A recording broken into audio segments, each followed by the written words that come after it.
Oh, you know what I love? Sports. Love sports. Sports. When It comes to Texas A&M. Where are you getting this information? let me tell you. Welcome to TexAgs. TexAgs Live. I feel like I should be listening to the theme song from the Jeffersons. You know, we're moving on up. We will develop men. We will graduate players. And we will win championships on the field. It's a blessing to be in this position, and we're just thankful to be here. We're thankful to have the opportunity to go out there and play in front of the 12 man. He is a guy that has gotten better and better and better. He's just got that dog in him. It's been special. The 12th man this past week was unbelievable. And this is a real program. It's not fake. This is a real place. And if you want to be really good at football, this is a really good place to be. You know, if I'm betting on anybody, it's the Aggies.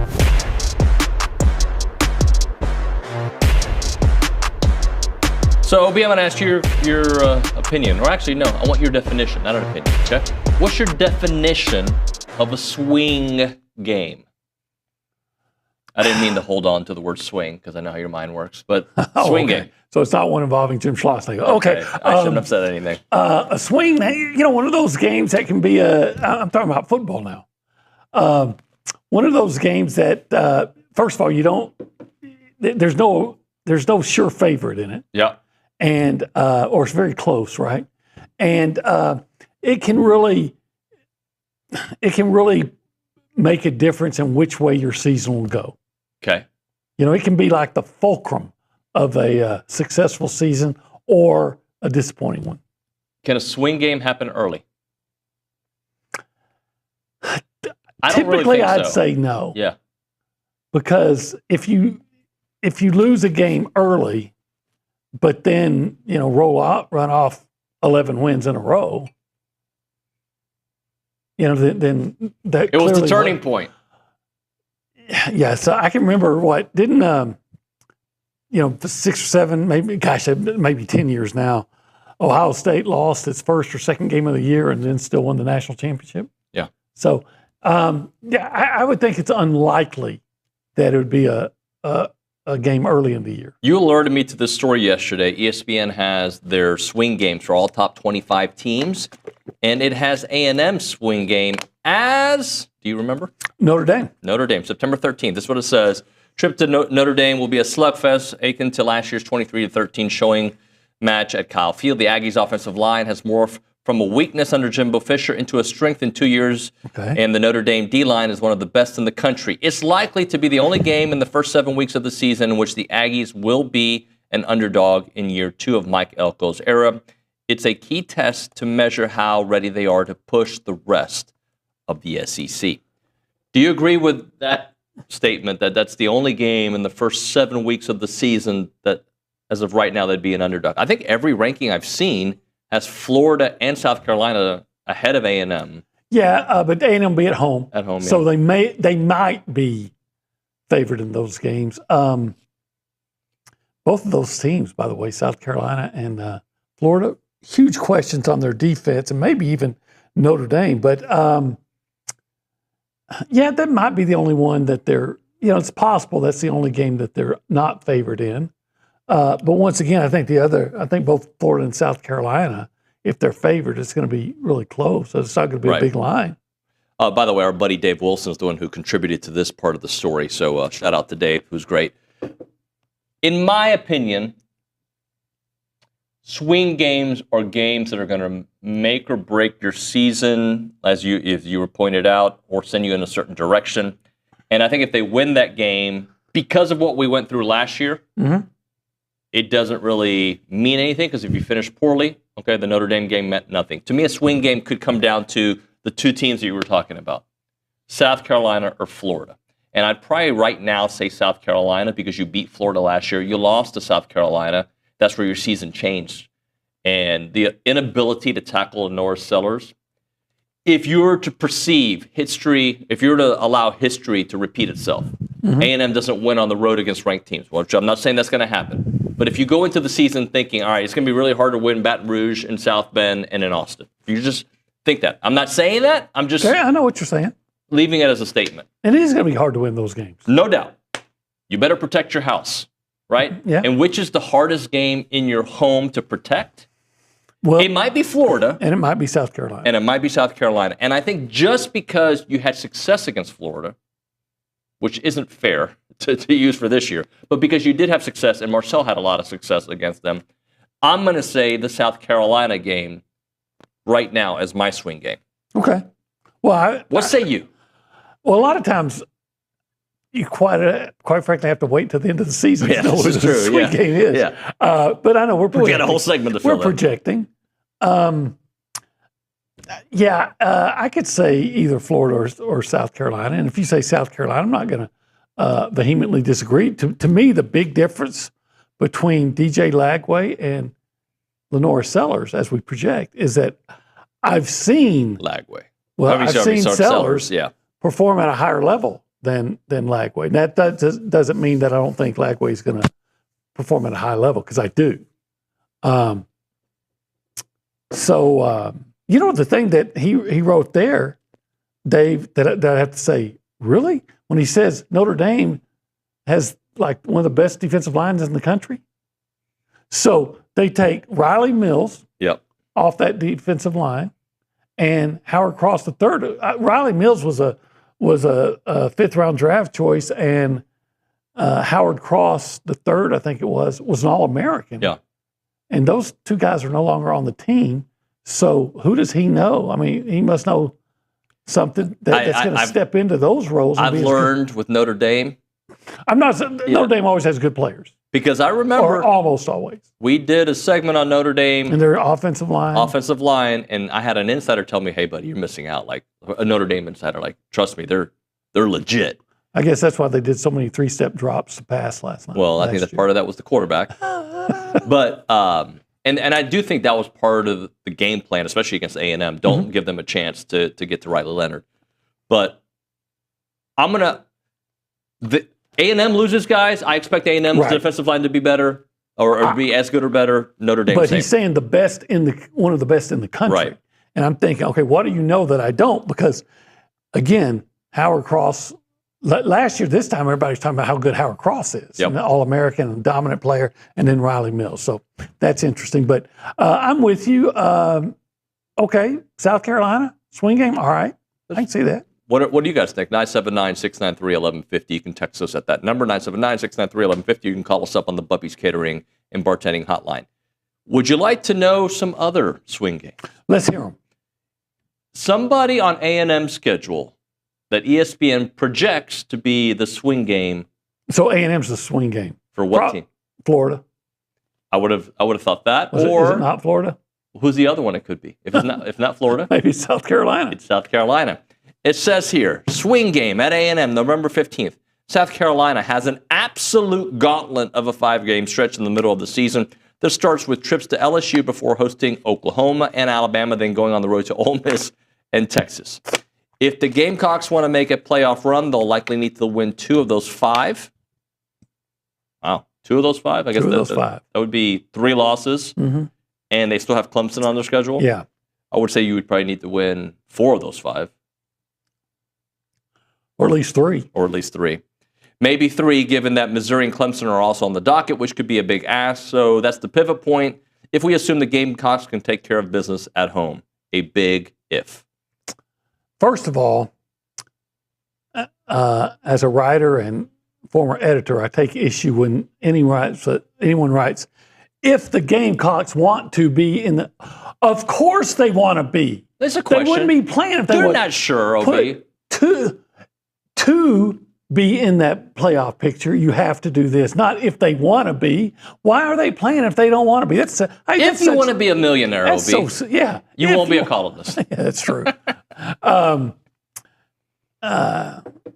So that's why. By the way, I forget where I had. Nick probably has the graphic where I had South Carolina and Florida in my top 10, or when we broke down. I had them way lower than most people because of that 5-game stretch. Yeah, I wish I could talk to somebody that I really trusted from South Carolina and say, please tell me, explain to me like I'm 5 years old, because I'm not saying you won't be. I just need to know why you're going to be as good I'll tell you what they on tell you. defense as you were last year. I asked that question to your friend Rob Brown. And I said somebody I trusted. Oh, sorry. And his response was that if you look, I think it was Rob Brown who said this to me, if you look at everybody they had on their team last year, they were all questions as well. And Lenore Sellers brought them up outside of Rocket Sanders. David, you have South Carolina finishing ninth in the SEC this year. Yeah, and that's because of that 5-game stretch. I said defensively. Defensively, I'm sorry. Yeah, and I'm pretty sure that Rocket Sanders was not a question. If this Rob Brown guys think Rocket Sanders, I think it was Rob. I don't want to quote somebody. Or if somebody said Rocket Sanders was a question, then I would question them and how much they actually paid attention to Rocket Sanders. Now he was coming back from injury. If that's the question, but we've never seen a running back come back from injury the next year and be great and be really good. Yeah, that never happens. I can think of a Campbell guy back at Texas back in the day that was pretty good after an injury. And there are many others. Yes. But again, my focus is on their defense. Why is their defense, same goes for Florida. I need somebody to explain to me why their defense is going to be at least as good, if not better. Florida's got to be better. They were 15th of 16 teams. So I'm going to play a game with you. All right. I'm a big game player. I'm going to now be the South Carolina insider asking Olin Buchanan, why will the A&M defense be any better, OB? Okay, first of all, I'm going to say, there's no guarantee that it will be. But I'm going to say this. Mike Elko was going to be running it. When he was running the A&M defense, when he was in charge of it, A&M never finished in 4 years when he was the defensive coordinator, A&M never finished lower than 32nd in the country, in the entire nation in total defense. And he didn't always have great talent. Now, did they have problems in the secondary? You bet they had problems in the secondary. Well, they went out and they signed in the portal Jordan Shaw and Julian Humphrey. They also get Tariq Chappelle back from injury, and Chappelle was a 3-year starter before he got injured. Yep. And and then there's the idea that some of the younger guys who played last year, like Eli Ricks, Dalton Brooks, are going to be a little more experienced. So that's the reason they might be better in coverage. But I'm going to press you. I'm not really pressing you. Right. Tell me about the defensive line. Well, I'm going to tell you about the defensive line. Thank you. Yeah, they had 3 players taken in the draft. A guy in the first round, a guy in the second round, a guy in the third round. Quite frankly, I thought the guy that was the most consistent, not saying the best, but the most consistent, was the other guy who number 17. Why am I blanking this morning? I'm always blanking in the morning. Albert Regis. Okay. And quite frankly, if you look at sack totals, Cassius Howe had more sacks than I think everybody, maybe everybody but Nick Scorton, and maybe even more than Nick Scorton. I'd have to go back and double check. So, and DJ Hicks is 5-star guy that they're waiting to go off. So they may not be better. All right. They may not be. But if you go back and look at the actual productivity of the 3 guys they lost. Especially in the second half of the year. Especially in the second. Actually, beyond maybe 2.5 games. Missouri, Arkansas, second half of LSU. But to your point, especially the second half, they just didn't play as well as you might think they did. Right. So, and quite frankly, one of those guys, who as talented as he was, had a unfortunate knack of picking up really bad penalties at the worst, most inopportune time. So I can't tell you that the A&M defense will be better in the secondary or in the defensive line, but I can tell you there's reasons to think they might be better in the secondary, and at least, if not as good, the drop-off won't be dramatic in the defensive line. See, and that's what I would need from somebody from South Carolina. I don't cover South Carolina, so they may have guys that I don't even know about. Sure. I can remember way back in the day, I was talking to a guy at Texas Tech about some sort of same thing, and we're talking about their offense, and they're losing this receiver and losing this receiver. Yeah, but let me tell you, they got this red shirt freshman guy said,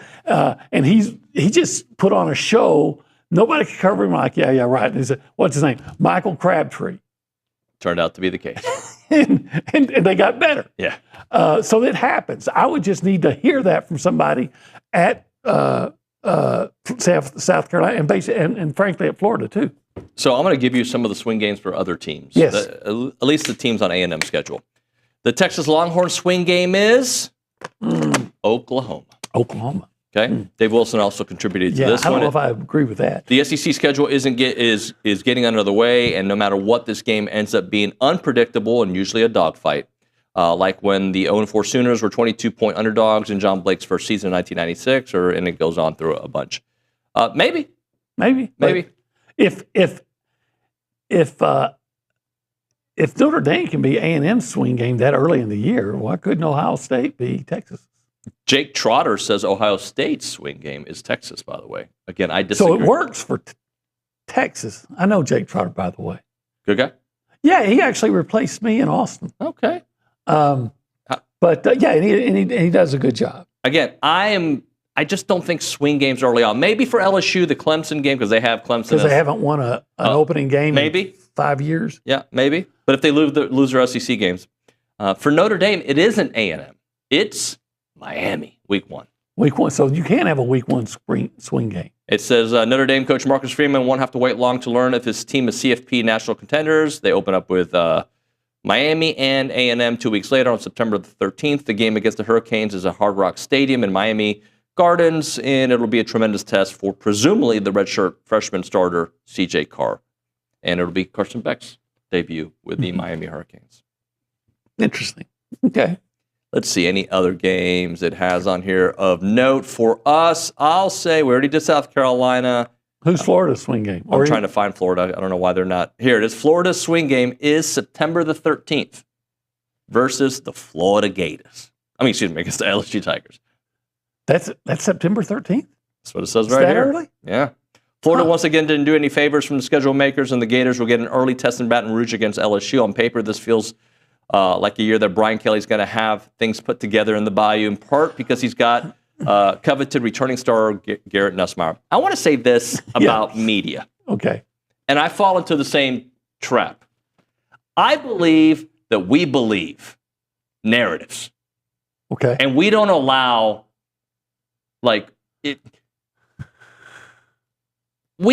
conventional wisdom will tell you that South Carolina should be worse. Should be. For all the reasons you laid out. I said could be. Or, sorry, could be worse. Maybe not should. You're right. But brand new defense, right? No Rocket Sanders. They don't even know who their running back is. But yet, because Lenore Sellers is such a likable and very excellent quarterback, it kind of negates everything else. Okay? Right. Texas, they might be great. They might be number 1 in the country. A lot of people think they are. Okay? But we think because of Arch, not we, but everything's going to be just like it was last year or better. Maybe. And then who's the team we're talking about? LSU. Well, Nuss threw for 4,000 yards, and Brian Kelly got every transfer ever known to man who was great, who's all going to be there. All those things can happen.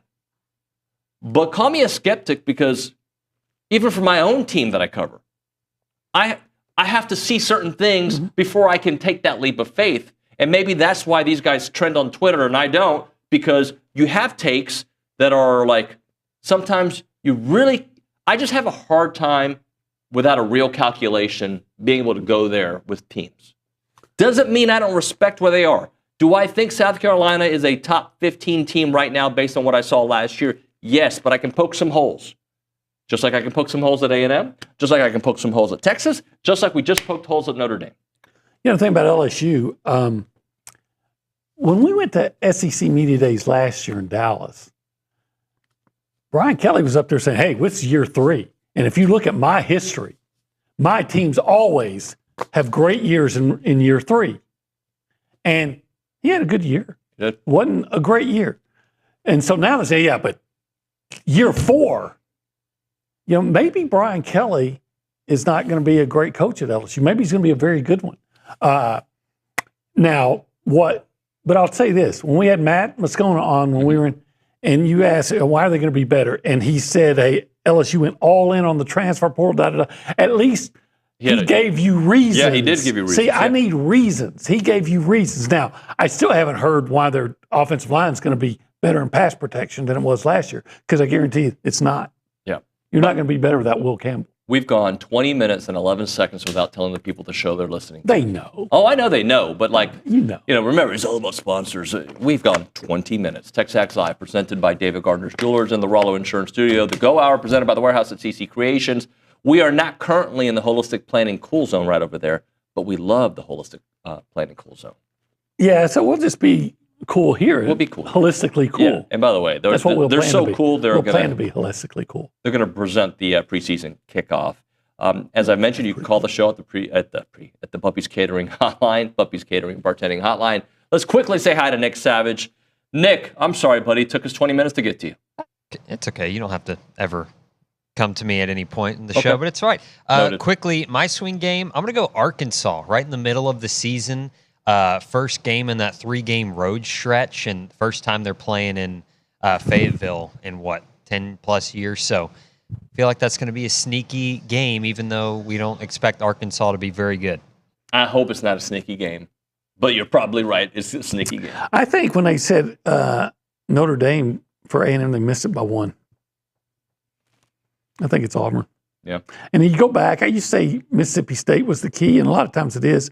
But I was noticing the other day go back and look the success A&M has the years they beat Auburn, and then how it goes the years they lose to Auburn. Tells you how the season goes? Not completely. Yeah, because 21 we beat Auburn, but it was that 8-4 year. But they went into the last 2 games of the year with a chance. With a chance. And in that year, they probably still might have won 9 games, but Jimbo wussed out and didn't want to play a bowl game. Yes, and also they got robbed of the LSU game. They did get robbed. Let's quickly to the Angry Elephant News and Social Center. Ambry Heath. Hello, Ambry. Hello. How are you today? I'm good. How are you? I'm well. Do you have anything you want to report, maybe on a celebrity softball game, or what do you have for us? No, I you was don't have going to that. talk about volleyball, but Okay. I did see Mike Elko running the bases, and I was pretty impressed. Pretty fast. Pretty quick. But Texas A&M volleyball Logan Lindnicki and Afana Kozapala have been named AVCA National Player of the Year watch list, and these are the first Aggies in the program to earn this honor. That is big news, and as I mentioned, preseason kickoff this weekend. Jamie Morrison will be on the panel. We'll be chatting with him, and we'll be chatting with Pat Henry. Mm-hmm. We'll be chatting with Mark Weaver. Okay. And we'll be chatting with Coach G. So it'll be a nice. There's a lot of good chatting going on. A lot of good chatting. Hey, by the way, I think I saw. I wasn't there, but I think I saw on Twitter or X, whatever you want, Marco Jones with like 5 or 6 home runs yesterday. Yeah, but that wasn't during the game, was it? It was during the home run derby thing. Yeah. And I heard somewhere Bussy had back-to-back home runs. So if you need help on baseball, just saying, we got some guys. OB, so the panel I have. The panel. We're not going to do this, but an idea is during the panel to have it catered by 1775. Well, and then, I don't know if we're going to do much talking, but we might. We'll be doing a lot of eating, though. I'm wondering, I don't know who's catering the whole thing, but, 1775 would have been amazing. The problem with that, though, if it was 1775, they may not want to be talking a whole lot after, because a lot of times I just sit back and just relish in the glory of the meal I just ate. And it doesn't get much more glorious than at 1775, where you get the succulent brisket and that jalapeno cheese sausage and those spectacular pork ribs and the really, really good, I'm telling you, really, really good turkey that our man Nuño likes so much, and then the queso mac and cheese. I eat everything, bro. But you really like that, In your case, you can eat high on the hog without being one when you get that turkey. I don't know how to close out this commercial other than saying they're open today. They're open Thursdays through Saturday, 11 a.m. until they're sold out. 1775 TXBBQ.com.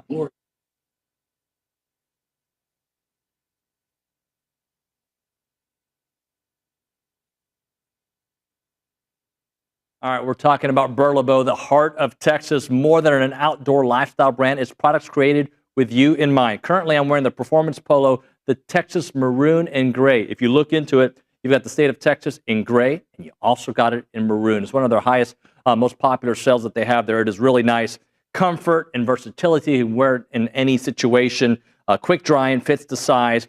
But Burlebo, they're rooted in tradition, fueled by passion for the outdoors, designs high-quality apparel that works just as hard as you do. So whether you're hitting a workout, enjoying a day of fishing, or cheering on your favorite college team, their gear is made for the athlete, the outdoorsman, and the everyday adventure. And it's really nice.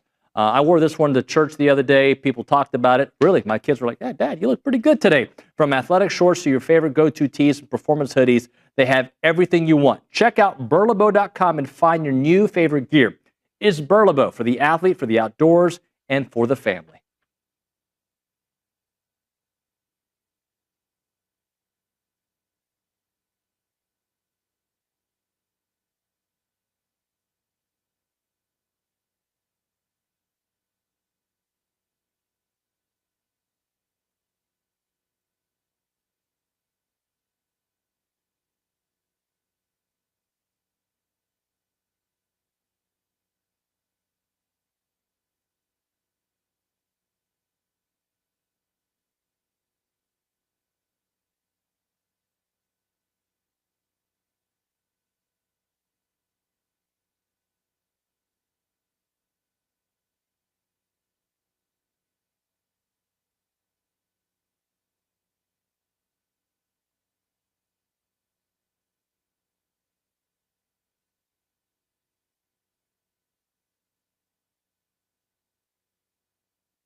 We are so late, OB. Okay. I mean, we're supposed to be like hitting a break now to go talk to Stephen McGee, but we haven't even done our 25 in 25. Are you ready to do it? Yeah. All right. Do you even know who it is right now? No. Ladies and gentlemen, our 25 in 25 presented by La Casa Tequila, raised in Aggie land, rooted in the SEC. Number, this is Thursday, 22 is? Tell me. Bryce Anderson. Okay. I think Bryce has to play better. I understand that he was somewhat injured last year. Yep. And I think that has something to do with it. But, you know, when I saw Bryce early in his career, I thought his freshman year, he was great. Maybe a star. Yeah. And hopefully he's 100% healthy, and hopefully he'll be back on that track to be a star. Yep. Last year they moved him back to his natural position of safety, and he played nickel. Was it in the 23 season? I think so. Out of necessity. Look, he was not himself last year. He was definitely injured, but he played through injury. Started 5 games. Was it 2.5 tackles for loss, interception return for a touchdown, 45-yard pick six versus Florida. The guy has the tools. I like him personally. I think he can be that player. Let's see what health does for him. Yeah, I think it's fair to have an open mind. He was in position to make some plays last year that he didn't make. So I would say what he needs to do is really be in a position is typically the hardest part. So just finish it, finish the job. And I think then he can go from a guy that struggled some last year and to a guy that surges. Well, what I really like about him is how much experience he has. Right? He does have that, yeah. Yeah, and in a secondary that we have some questions, and he was part of those questions last year. There's no doubt about it. He has played a lot of football for this program. This will be year 2 in the Mike Elko, Jay Bateman world. Yeah, and maybe with Coach Elko, I think he was a safety, and I think maybe with Mike taking on more influence on the defense, maybe nobody will benefit from that more than Bryce Anderson. Yeah, and I think that group in general is better this year. The safety group is going to be better. Well, let's hope so. It needs to be better. Yeah. What about Bryce Anderson do you look at like, this is why he could be really good this year? Well, he's very athletic, first of all. Yeah. And then the health, right? And I just said, he played quarterback a little bit in high school, so I think he can read the field. Yeah. But I think I just said it a second ago. I said he was in position to get an interception against Texas. He had good coverage and he missed it. He was in position on a long completion against LSU. If he makes just a little bit better adjustment to the ball, he's in position to make the interception. So I think what gives me some optimism about him is that he's athletic, he's healthy, and he's shown that he gets in position. Just finish it. Yeah. I can remember a few years ago they had Devontae Harris, and I thought at cornerback, and I thought one year, maybe 14, I thought he had about as bad a cornerback year as I ever saw anybody have. The next year he was significantly better, and I hope that's the same case for Bryce. All right, let's do this. Let's get to a break so we can bring in Stephen McGee. We'll chit-chat with the QB1 from Paragon Financial on the other side. Nick actually suggested a couple of talking points to do with Stephen, so we're going to throw those at him.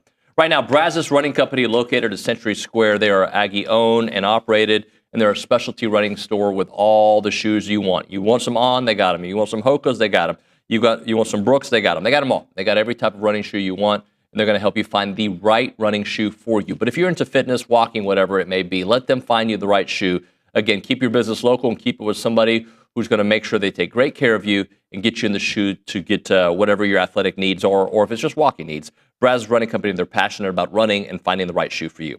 They also have Viore, they have Duck Camp, they got Turtle Box speakers, they got the Stanley Cups, they got it all. Go check them out. Brazos Running Company, located at Century Square below the Star Cinema Grill in College Station. It is the Brazos Running Company.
And we're back. TexAgs Live. We're presented by David Gardner's Jewelers, Rollo Insurance Studio. It is the Go Hour presented by the Warehouse at CC Creations. Our QB1 from Paragon Financial, Stephen McGee, is with us. I apologize for morning of telling you we didn't have a hit last week. You actually texted me. No, you're good. SEC Media I Days. missed you guys. Where you been? We were the ones gone. You were on vacation. Yeah. I was on vacation. Yeah. And then SEC Media SEC Days. Media Days. Are you ready to start taking over a 4-month-old boy for us? No. You like fill in? No. Uncle Olin? Got a good ring, doesn't it? Well, he's already Uncle Rico. So yeah, I'm sure my wife would love some. Hey, time. I'm actually good with children. I guarantee you are. Yeah. No one said you We're were. kind of on the same intellectual level. I'd keep having kids if my wife would allow. I love it. Yeah. Bless your heart, man. That's not the gift I ever got. That's easy, you know. Two were like, you don't have to do the heavy lifting. You know, he says, I would keep having kids. Yeah. Bro, when you start off with twins, it's man-on-man defense, right? There's not a zone defense. Like I had a kid, she had a kid. I'm just assuming the wife had, you know, like I said, did the heavy lifting. She did heavy lifting, but I had back and buys on certain days. Yeah. Back and buys. All right, so Nick has some questions that he thought would be a good conversation for us. So not to put Nick on the spot like that, he sent me some ideas. So I'm going to ask you a couple things about Marcel, okay? And I want you to give me an honest quarterback's opinion. What's Marcel's biggest strength? Yeah, it's got to be the elite speed. I don't think there's many quarterbacks that can get that gear to gain an edge on a defense. He certainly has it. I think when plays break down, the ability to create and make something happen, I think that's always, a huge advantage offensively. You know, if the play call is not perfect or whatever defense they have, which happens, right? You got to make something happen, and that's where that elusiveness, right? That extra edge. Yeah, I think it's his ability to make plays off schedule. Yeah. I haven't seen a lot of, and that comes with that speed and that elusiveness. Exactly. Yeah. Mobility. I mean, I don't know what his actual like laser 40 time would be. I bet he's a 4.6. Yeah. And I say that because he had a run against LSU, and it was a great run. Mm-hmm. And it's probably like a 20-yard run.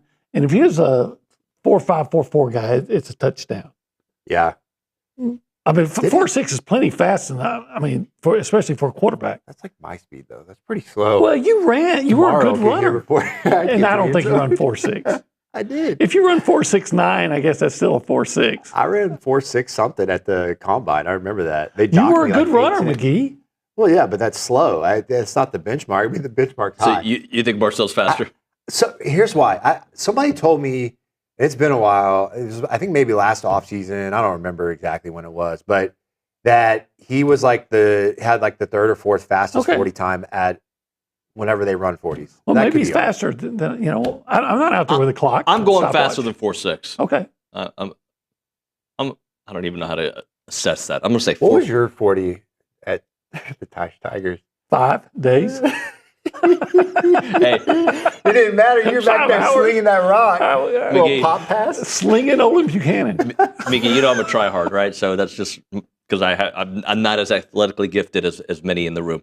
But when I tore my ACL my freshman or sophomore year, and I came back with a huge brace, and when we had to run 40s, my coach would be like, Monday, Tuesday. That's just so wrong. It still hurts me, Coach Cheeseman. It still hurts me years later. Gosh. I like to think that I would be above that, but I would probably be sitting there dying laughing. Yeah. I'm not going to lie. So, but to this day, I train because of him. I don't know if I ever told you this. We were watching a tape, film. We called it film, but of one of our high school games back in the day. And I had a long run, believe it or not. And because the play was blocked perfectly, and I had a long run, and my coach, who lives here in Bryan, Bill Moore, he said, they called me Buck. Buck, if we put this in slow motion, you'd go backwards. Buck. All right, so McGee and Buck, Marcel's biggest weakness. I think it's the progression of the pass game for me. It's the consistency in the decision making. I think number one, it's getting through Hey, look, number one guy's not there. We're calling, triple seam, didn't get single high. You got to progress on to 2 and be very content of hitting the check down on time and getting 3-4 yards, staying in front of the chain. So I think it's the progression in the pass game of, taking that step as a, first year starter to second year. I think this is a big opportunity for him to progress in the pass game and specifically going through the progression. Yeah. Right. Yeah, I think his last year, his biggest what'd you call it? Weakness would have been experience. Yeah. I think there were times when he just didn't read the defense correctly and didn't get the ball to the right guy or didn't see the right guy. Yeah. Mm-hmm. But I think that comes with experience. But you know that more than me. Yeah. I mean, I think that the more reps you get, the more confident you get. And I think as a quarterback, sometimes it is a little bit frustrating when coach calls, X post and you really want to throw that post. And they show up, in single high defense. It's like, it's not the look. Yeah. But you get a little bit greedy, right? And you just want to throw that post route. And it's being content of saying, hey, coach, call it again, right? Let's get quarters coverage. We can take that post route. We love that. And times like the Texas game, I know I've mentioned this multiple times, but that was a very costly interception. It was the first quarter, right? Early, like second or third drive. You're potentially in scoring position. It's not there. You force one late. Those are the type of plays that really hurt your team. All right, let's move on to the next one. What's an underrated quality about Marcel? I think the underrated quality, he seems to have a charisma about him. I'm not in the huddle, and it's hard to quantify that unless you're in the huddle with him. But on game day. Did you notice the energy in the room with the players, everything in the LSU game? Exactly. Just when he came in. There is an element compared to what we had under Connor that I think was missing when he's in the game. I think the team really rallied. He had a fire about him. I think he had a leadership about him in his own way, right? Every quarterback is a little bit unique in this way. They lead in their own way, but I felt like he had a good presence and true respect from his teammates. No, I think that's true. I think that was pretty obvious. Maybe it's just his ability to run the offense. Because we just a few minutes ago we were talking about his strength, and we were talking about making plays off schedule and this, and then I got to thinking about how well he ran the zone read last year. Mm-hmm. And we're not even thinking about that. And we get so caught up in the quarterback passing. I remember Tommy Frazier at Nebraska couldn't pass to save his life. Hell of a quarterback. What does a good quarterback do? He moves the offense. Yeah. And Marcel, for the most part, moves the offense. Yeah. Last year. So here's last one before we hit a break. How do you feel overall about the quarterback room? I brought it up with OB a year ago. We felt really good because of the potential of Marcel and what we thought of Connor. Jacob Zeno he's a guy who's played a lot of football, an unknown to us, right? Miles O'Neill. You look at the quarterback room. How do you feel overall, Brady? Yeah, I think that there's a lot of ability in that room, but very much unproven. So if which is going to be the case for all the backup guys, right? I mean, you don't know until they get out there under the lights. Miles O'Neill had some good moments. Zeno's obviously a veteran guy coming in. But hopefully those guys don't touch the field in meaningful snaps, right? You want Marcel to be out there the entire time. But, I think that the upward trajectory looks positive. There's ability. You've seen those moments come out. But I don't know. For me right now, if you're putting a number on it, 1 to 10, I would put our quarterback room at 5. Yeah. Compared to I do know Billy has mentioned that Brady Hart's looking really good. He's a couple years away. I mean, I think he was 17 when he got to campus, but that he's been very impressed with him. But all right, let's do this. Let's hit a break. We'll come back. A little buy, sell, lease on the other side. You're listening to TexAgs Live, presented by David Gardner's Jewelers.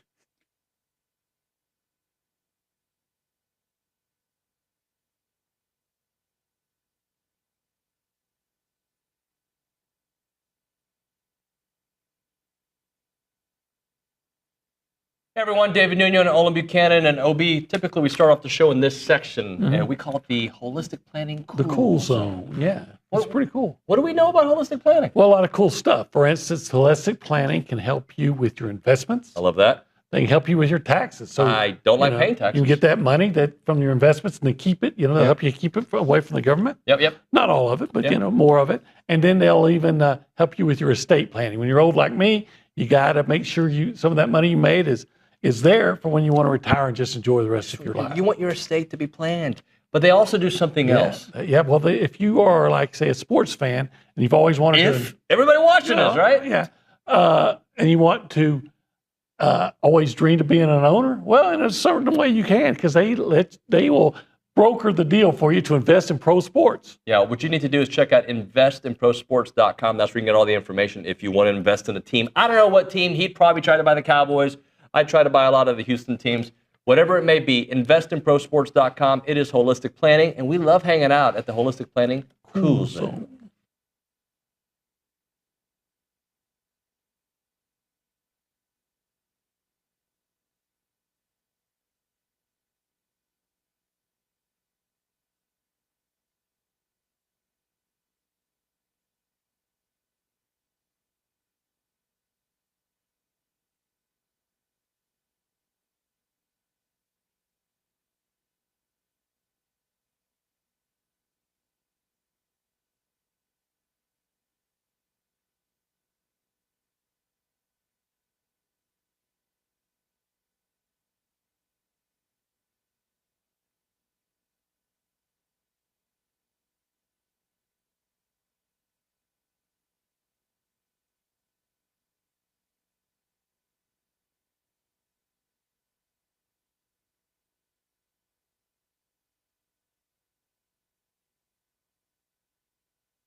And we're back, TexAgs Live. We're presented by David Gardner's Jewelers Rollo Insurance Studio.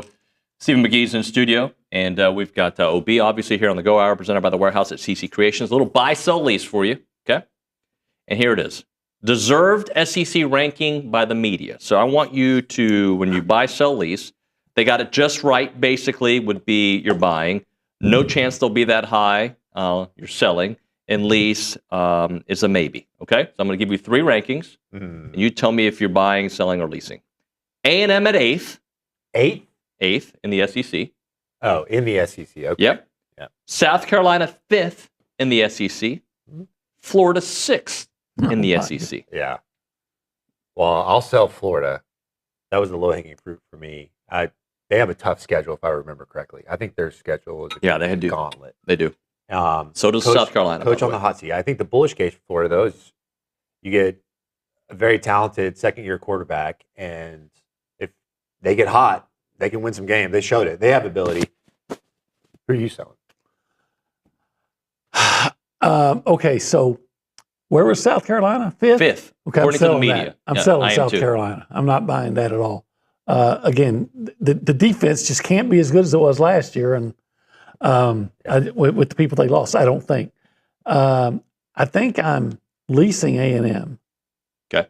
So I'm buying Florida at 6. Yeah, I'll buy Florida at 6. I think A&M's going to be better than 8, so I'll lease that, and I'm definitely selling. I think A&M should be fifth. In fact, I put A&M fifth, and I think Florida's going to be. I think Florida's going to be better than South Carolina. Yeah, that's a hard one for me. South Carolina. Florida has a good offensive line. South Carolina is completely rebuilt, which might make them better. Yeah, because they weren't good except against A&M. Yeah, South Carolina don't they have a pretty good wide receiver back? Well, they got Nick Harbor back, who's fast, and he's jacked and everything. But his number, I mean, he's never great. He's never put up huge numbers. So pretty much they have Lenore Sellers back, and that's it. Pretty much. Yep. Yeah. They got a guy who was a sophomore defensive end who was really good last year, but three of the starters are gone. He is a good player. He's a good edge player. But ultimately, you got to have a team. Is that Dylan Stewart? Dylan Stewart, that's correct. That's it. Yeah, that's right. Look, I'll agree, though. I'll lease South Carolina. I'm not honestly convinced about Lenore Sellers in general. They're saying he's a first-round pick, and I'm thinking, my gosh, I did not see that against A&M. They just couldn't tackle him. And I'll buy A&M. Like eighth. You think they'll be better than eighth, or you think eighth is? I don't know. I feel like we're discussing this, and I don't want to sound negative right now, but I want to set the bar fair. Like finding 8 wins on A&M's schedule is not easy. What win-loss record do you have to have in order to get better than 8? That's when I look at A&M, I think they're going to be better than last year. Yeah, and last year you got the schedule right 8-4.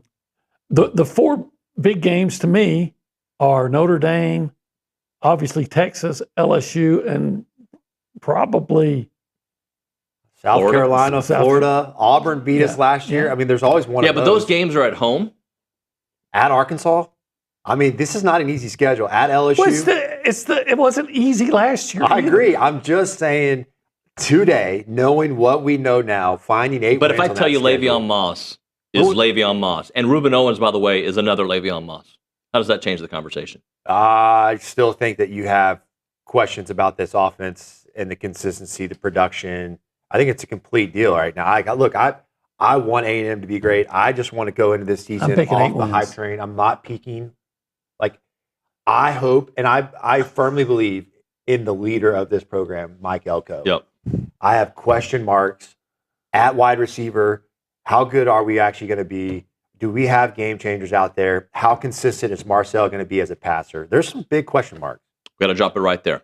All right. Thank you, Stephen. Thank you, Olin. When we come back, a little Mike Wachsman on from College Football Focus. That and more. It's TexAgs Live.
We're back here on TexAgs Live. We're presented by David Gardner's Jewelers. We're in the Rollo Insurance Studio. Hour number 2 of the show. Our next guest has got over 35 years of experience in college football. He covered Ohio State for almost 25 years.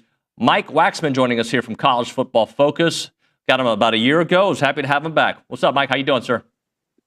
I am doing fine. How are you today? Great. Thanks for joining us here on the show. So, what do you make of this back and forth with the SEC and the Big Ten, which is all politicking to get what they want and yada, yada, yada? Yeah, they're both definitely looking out for their own interests. Greg Sankey has one idea. Tony Petitti has another. Personally, I kind of favor the 5+11. I don't love the idea of 4 teams kind of being gifted automatically. Maybe only 3 of them are really good enough to be in, but you get a 4th one anyway. It's going to be an interesting stare down, certainly, to see who blinks first, because if they really want to increase the field to 16, they're going to need to come up with a model. And so those are the 2 most influential leagues. Someone's going to blink first, and I'm really interested to see who it's going to be. I know the SEC has the highest profile. The Big Ten has the most TV money for right now. So I think it's going to be a fascinating back and forth. And I assume at some point they will probably have some sort of backroom agreement where they get into lockstep and something happens. Talking to Michael Wachsman here on TexAgs Live. Michael, when you look at both conferences, obviously the Big Ten's won the last 2. There's a lot of back and forth on how strong the Big Ten is versus the SEC and vice versa. Do you agree with most SEC folks that the Big Ten is top-heavy, but the conference itself not as deep as the SEC? Yes, I think top to bottom, the SEC is better. I do think that the teams at the top of the Big Ten, the Ohio States, Penn State, Oregon, maybe Michigan, could certainly be in the championship mix in the SEC, because I think their roster construction and their coaches certainly are good enough. But if you go top to bottom, I mean, even a lower middle portion team in the SEC, and just as an example, I'm not saying I think this is where they're going to finish this year, but someone like a Missouri would probably be an upper level team in the Big Ten. And I don't know that you could say that the teams beyond Michigan, like in Illinois and Iowa and Indiana, they'd probably struggle to get out of the middle tier of the SEC. So top to bottom, I do think the SEC is better, but I think the top of the Big Ten could hang with the SEC pretty much every year. Well, Mike, part of this came up yesterday with Curt Cignetti's comments and, scheduling and yada, yada, yada. And I've used yada, yada, yada twice already, 3 times now. When you look at Indiana, okay, who got to the college football playoffs, and I think they deserved it last year based on their resume, even though I don't think they were one of the best teams in the country, at least to that respect. How would they have done with an SEC schedule? Well, I know that Cignetti turned the roster over, and they were a much more talented team last year than they had been in the past few years. I mean, getting a guy like a Curtis Rourke and some of the guys who kind of came up and really played well made them a better team, and he's continued that. They got some good transfers coming in. They've recruited a little bit better. I don't think that their roster, though, is constructed right now where they would be much more than a 500 team in the SEC. Maybe 3 years down the road, if they continue recruiting like this and he continues hitting on his portal acquisitions, they could maybe be a consistent factor in the Big Ten where they win 10 games a year. And if you're winning 10 a year in the Big Ten, you probably could transition over to the SEC and do pretty well. But I'm not a huge proponent of him kind of talking the way he does. And I think I saw a stat that it'll be 13 years next year that Indiana has not played a power team in the non-conference. And I'm not really thrilled with that. And I know that it's kind of teams are doing it because the committee isn't penalizing them for it. Why should we put any undue stress on our non-league schedule and lose a game if it's going to jeopardize us for the college football playoff? So I understand why teams are doing it. I don't know that Indiana has really built the profile yet, though, to be talking big like this 1 year in the playoffs, and Cignetti is acting like they're kind of the new bully on the block. And I don't think that that's the case. So I would like to see teams, Big Ten, some of the SEC stuff that happens the week before the rivalry where they're playing an FCS team. I would like to see some of that change. I'd also like to see uniformity, and James Franklin talked about this yesterday, uniformity in the conference schedules, whether it's 8, whether it's 9. I do think that when comes time for comparison, it is kind of an apples to oranges because right now the SEC has an extra opportunity to get its non-league resume maybe in better shape. And sometimes that's the only way that you can really measure how does the SEC do against the Big 12? How do they do against the Big 10?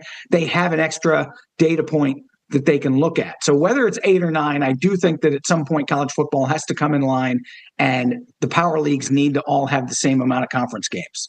Yeah, I would prefer 8 for everybody and then mixing in every year 2 games against the other conferences, and it can alternate a Big 10 game, a Big 12 game, along with if you need to have some powder puffs on your schedule. That's what I would prefer, or maybe even 2 Big 10 teams and 1 Big 12 team, something like that to round out a schedule. Yeah, I certainly think that at the very least you should play 3 power conference teams. I would actually, and I understand why it's done. Again, it's kind of a checkbook game when they schedule these FCS teams. It sort of funds their program for the year when you get $1 million to come in. I don't mind if they play a G5. There are obviously some good G5s out there, but I would actually not allow teams to play FCS teams. If they want to play a good G5, if they want to play Boise, if they want to play James Madison, if they want to play some of these teams, then that's fine. 3 power conference opponents and a group of 5 would not be the worst thing in the world. But I don't like that Ohio State this year is playing Grambling.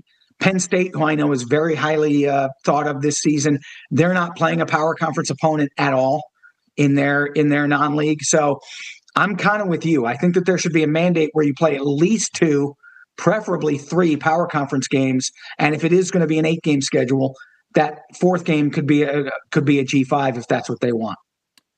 What do you think is going to happen though with, right now we're at 12-team playoff. I feel like the mood has switched recently to where let's perfect this 12-team playoff before this super expansion, because it doesn't seem like the Big Ten or the SEC are going to come to terms in quick enough time to be able to move it next year to 14, 16. Right. And I think that the move from 4 to 12 was a little bit too abrupt. I think people would have maybe liked to see a stopping point at 8. Let's see how 8 goes. Personally, for me, 8 would have been the real sweet spot. I think that would have been the best outlay. You could still incorporate the 5 conference champions with the auto bids and then have the 3 at large. I'm not a huge fan of the committee picking a lot of teams. So I would like the committee to have to do as little work as possible.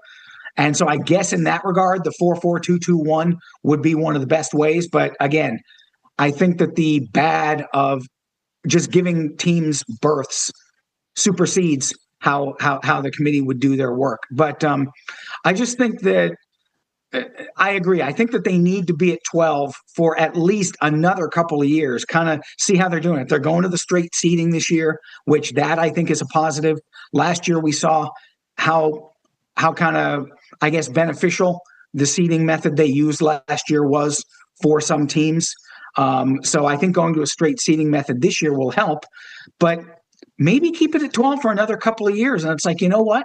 Maybe if that works and the fans embrace it and the teams embrace it, maybe you can stay at 12 for a while. And I know why they're doing it. They just want to make more money, obviously, more games, more inventory. It means more money for everybody. But I do think they should leave it alone and not be in such a hurry to expand again when we're just going to be 2 years into the 12-team field.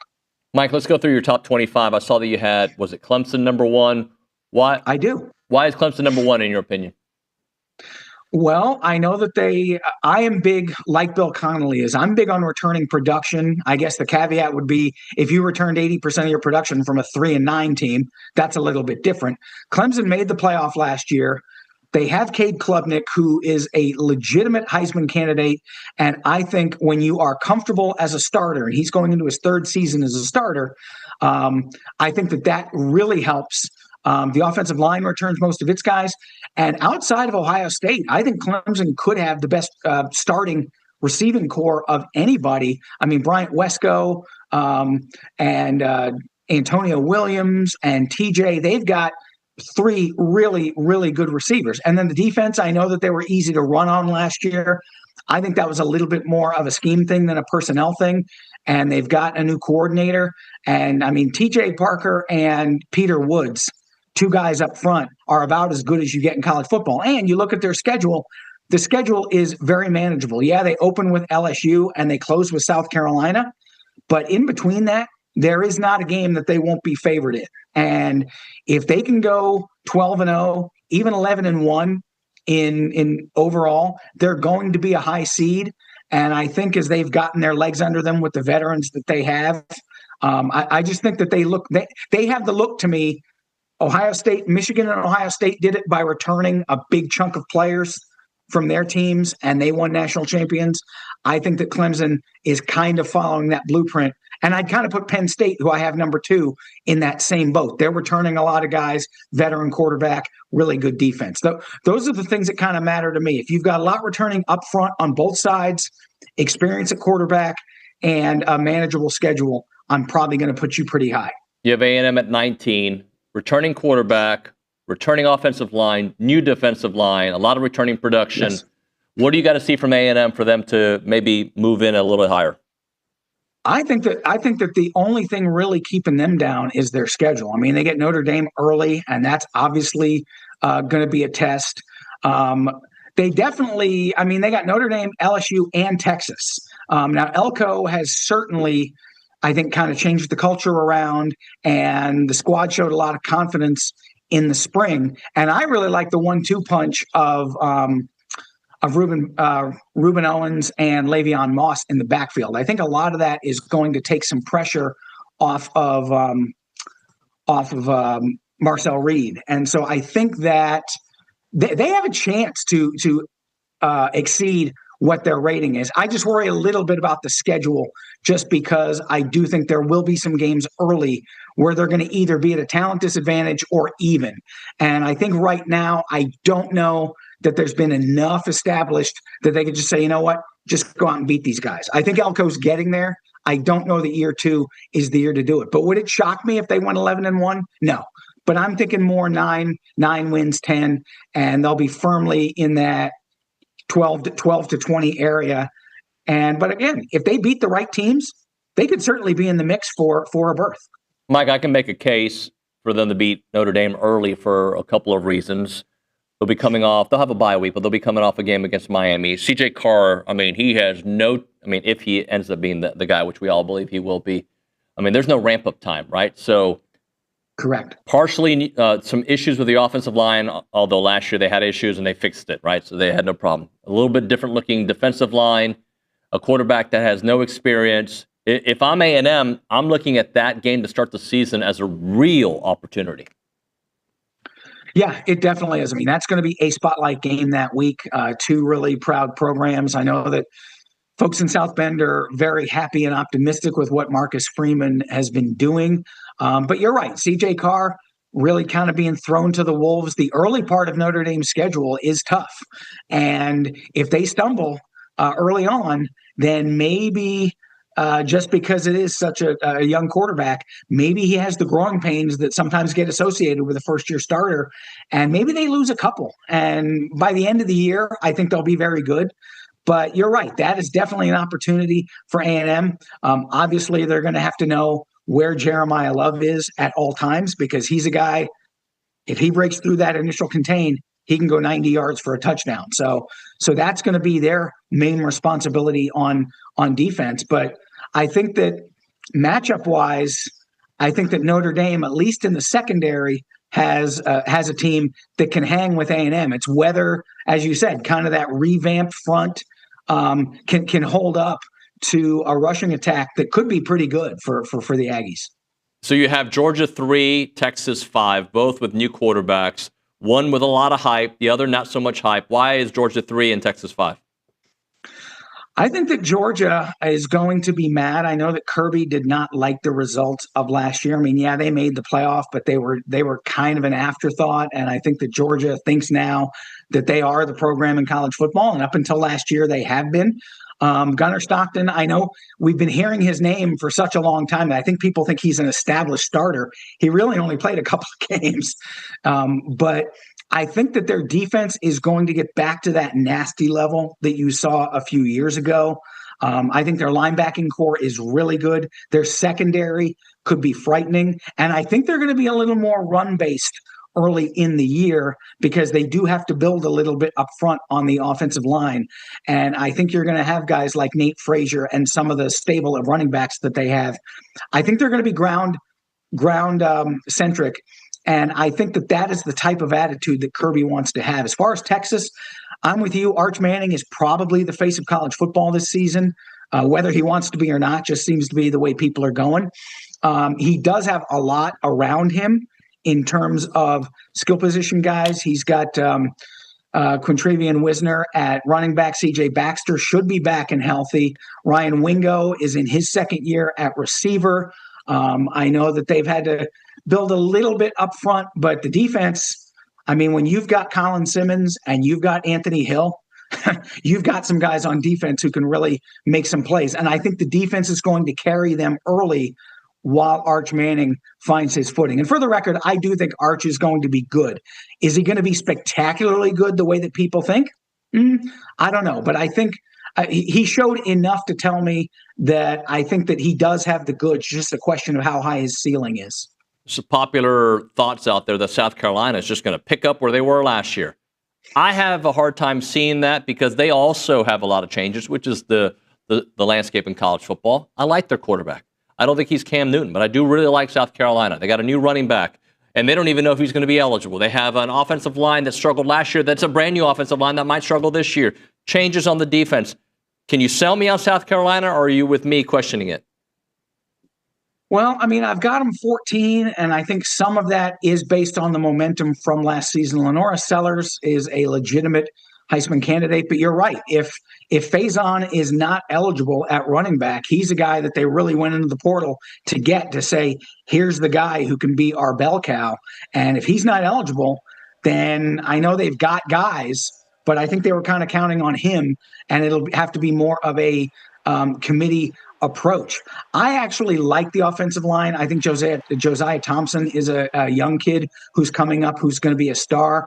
And of course, Dylan Stewart on the edge, again, like a Colin Simmons, one of the best young pass rush guys out there.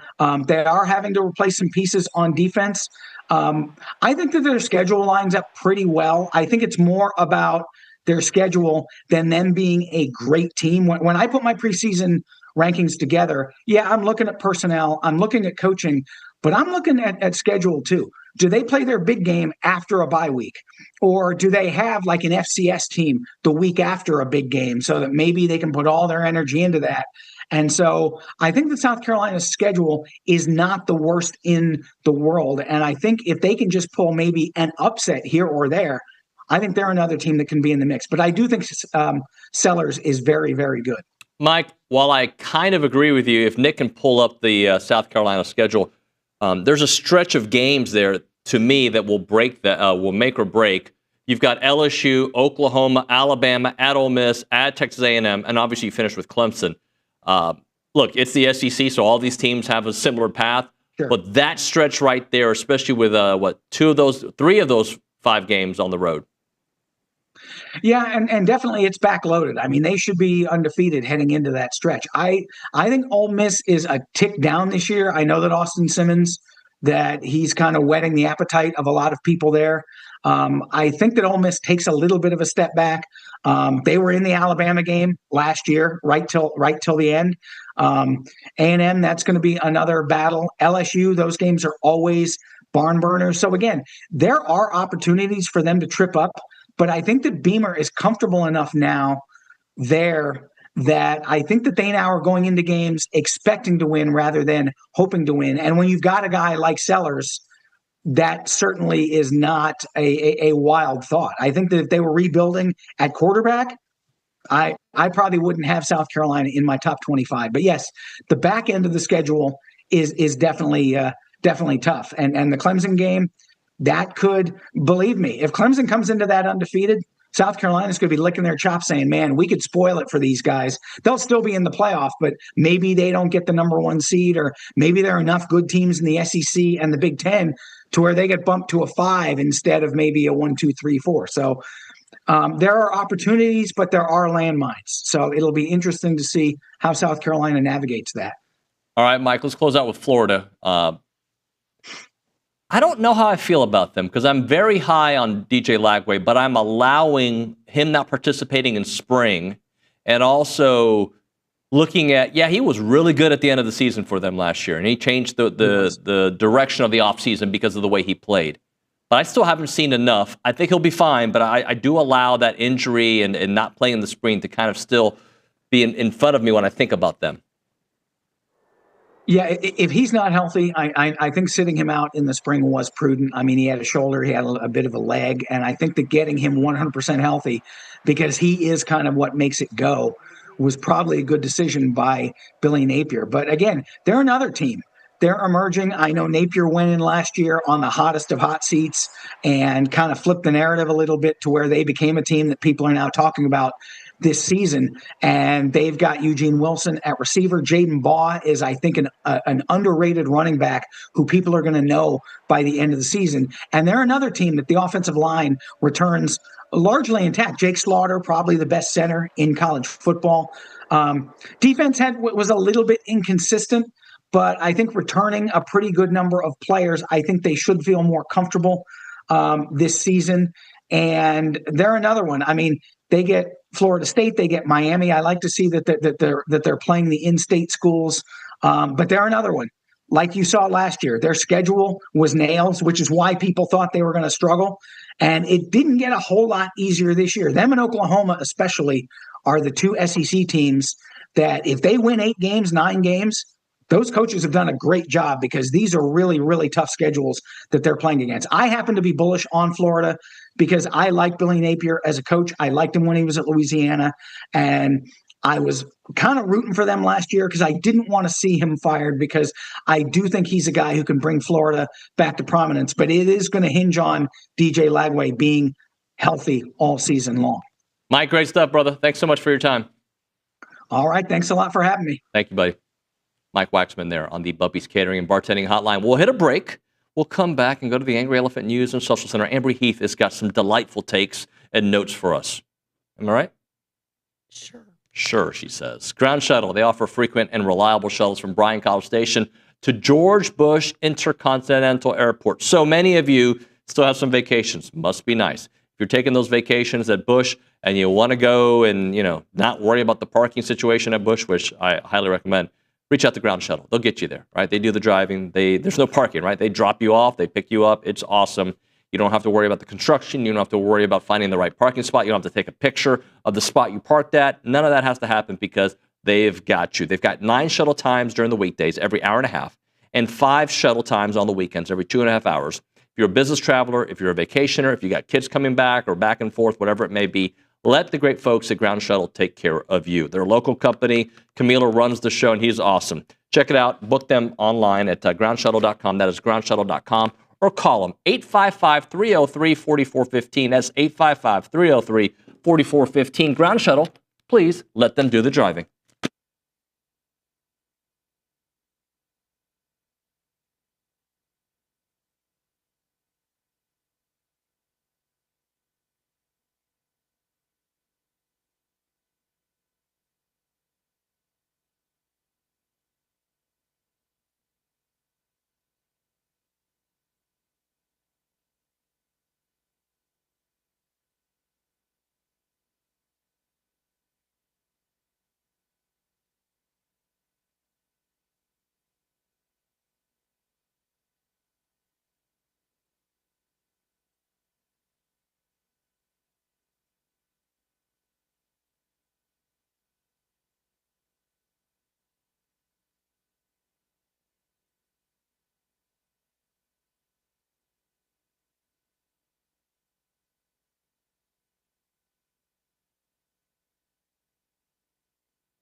Is working here a job? Absolutely not. It's a pleasant experience to talk a little Aggie sports here with you on TexAgs Live. We're presented by David Gardner's Jewelers. We're in the Rollo Insurance Studio. And right now, we're going to go to the Angry Elephant News and Social Center, where we find Ambry Heath, who's got a lot of great commentary from the people who text the show.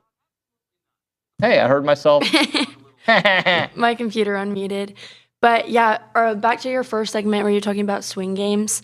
Drew TAMU said that his tone Tamu, yeah. His tone-setting game would be Notre Dame. He says if they win it and they believe their team is going to be big every road game. Their swing game is Florida. It's the most important. And hold on.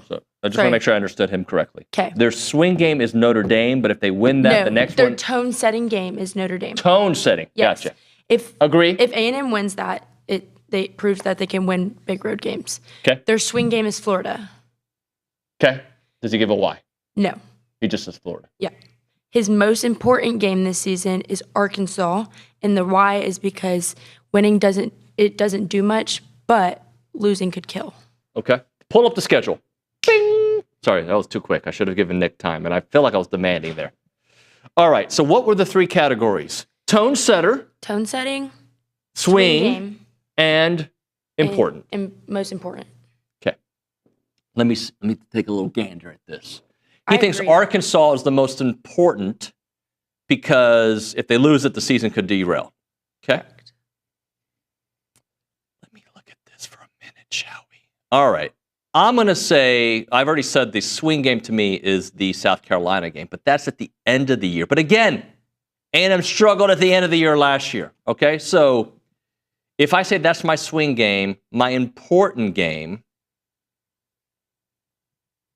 is going to be, I agree with you on the tone setter. If you win that first game at Notre Dame, the first real road game, or the only real road game to start the season at Notre Dame, that is absolutely a tone setter. Could Auburn potentially be the important game? When we get to Arkansas week, Ambry, I'm going to make you part of the conversation, all right? Thanks. I want to hear what your thoughts. What are your thoughts on Taylor Green? I don't know. I'll continue. Okay. When we get to the Arkansas game, I am going to worry because you know why, Ambry? Why? I worry. I worry about every game. Every game I find a reason we should win, and every game I find a reason we should lose, and it can happen within 5 seconds of each other. Kay Nagley in the back nose, Olin Buchanan in the back nose. I assume Nick and Richard, they've all been around me during games. There are two Davids during a football game. There's talkative, happy David anytime we have the lead.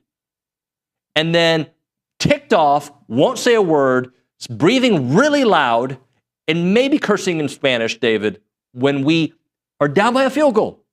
First drive. That's me. Mm-hmm. Okay? So when we get to the Arkansas game, I will be that guy.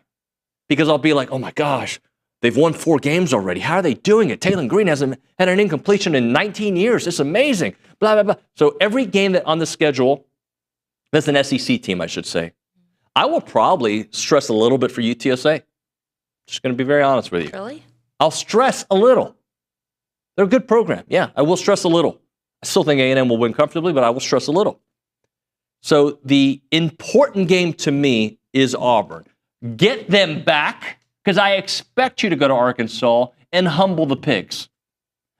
That team is going to be a 5 or 6 win team. You are who I think you are. You don't need to worry about it. You got to worry about it the week of the game. But like today, as a podcast / talk show host, I'm not going to worry about that now. I assume they'll win that game. I assume they're going to beat Auburn. But since Auburn beat you last year, and everybody's talking about the greatest wide receivers of all time, and this and that, and Jackson Arnold, and you best beat that team. Because if we go back to the beginning of the schedule, Nick, if you don't mind, like at that point, regardless of what happens at Notre Dame, if you can get to Florida with 1 loss or no losses, or get to Arkansas with 1 loss, then I think you are on that trajectory that we talked about. But if you drop 1 to Auburn and you drop 1 to Notre Dame, 8-4, 7-5 chat's going to start. And that does not mean you can't win out. You can't find lightning in a bottle. But I'm just saying, I'm going to go important game, Auburn, even though it's super early. And someone earlier said that their swing game, they view it as like a negative, and it was Auburn last year. Yeah. Yeah. By the way, if you know what happens if you beat Auburn last year? What? What do you... This is going to hurt your heart when I tell you. If you win that game, it didn't matter what you did against Texas. You would have been in the SEC championship game. And that hurts. But you're not. All right, we'll hit a break here. We'll come back with Aaron Torres. He'll probably make some joke about Nuño takes vacation and like he wouldn't put me on the show. I guarantee this is coming. Do not warn him that I'm telling him. I'm telling you, I know his playbook.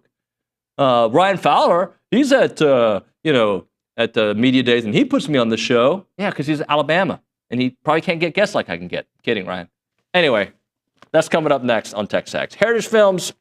If you like preserving your family story, and who doesn't? If you got a good family story, I got a good family story. You want to preserve it, have Chance McClain tell that story. You don't want family stories that would be lost forever. Let Chance and his team tell your family story. If you got a ranch, if you've got a family business, if you've got a grandpa that you love, hopefully you do. If you've got a grandmother, a mom, a dad, whoever it may be, let Chance and his team tell that story in a 2-hour documentary form, very similar to Netflix, HBO, you name it. Call him up. His name is Chance McClain. He's a storyteller, and he does the best documentaries for families. That number, 713-893-8341, 713-893-8341, or check out yourheritagefilm.com, yourheritagefilm.com.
We are back here on TexAgs Live. We're presented by David Gardner's Jewelers. We're in the Rollo Insurance Studio. I am so excited to talk to our next guest.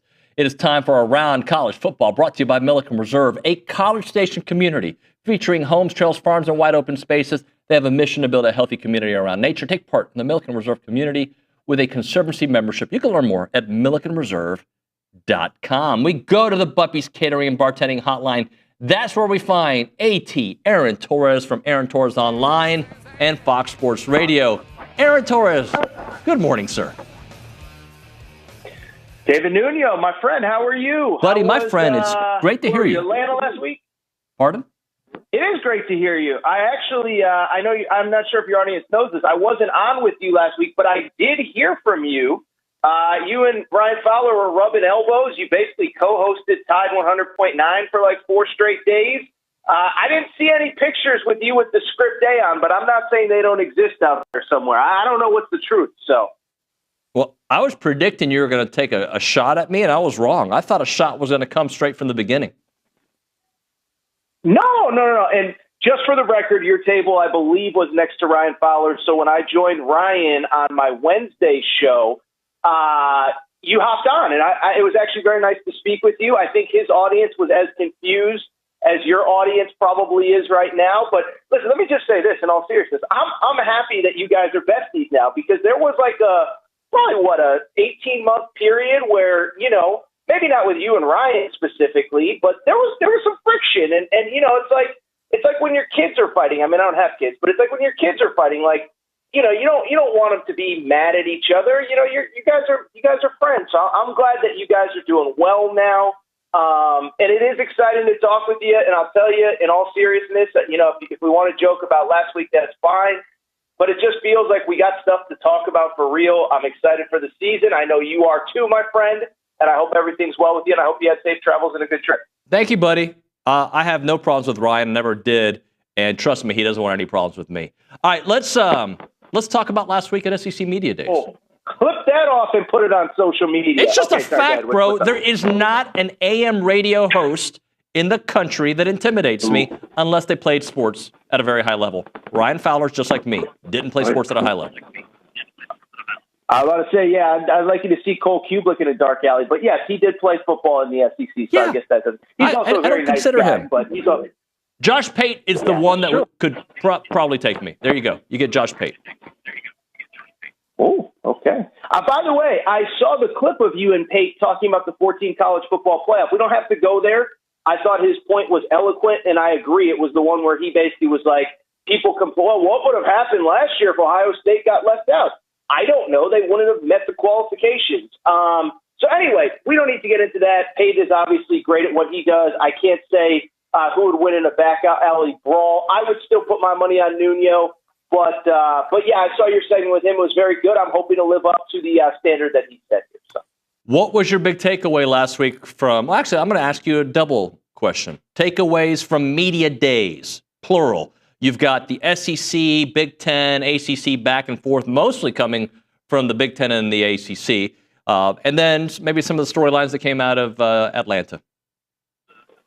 No, I'm so glad you framed it that way, David, because I actually think this is the big storyline. The analogy that I actually ironically used on Ryan Fowler's show yesterday was it feels like a boxer that has never been punched. This is the SEC I'm talking about. A boxer that's been punched in the chin, that's never taken a clean shot before, and not knocked down, but a little bit wobbly. And I think my biggest takeaway, of the last 3 weeks, obviously outside of what happened in Atlanta, was that I think a lot of people smell blood in the water in college football. And I am not one that believes that the SEC narrative is necessarily overrated, but what I am is somebody that has to take everything on a case-by-case basis last year.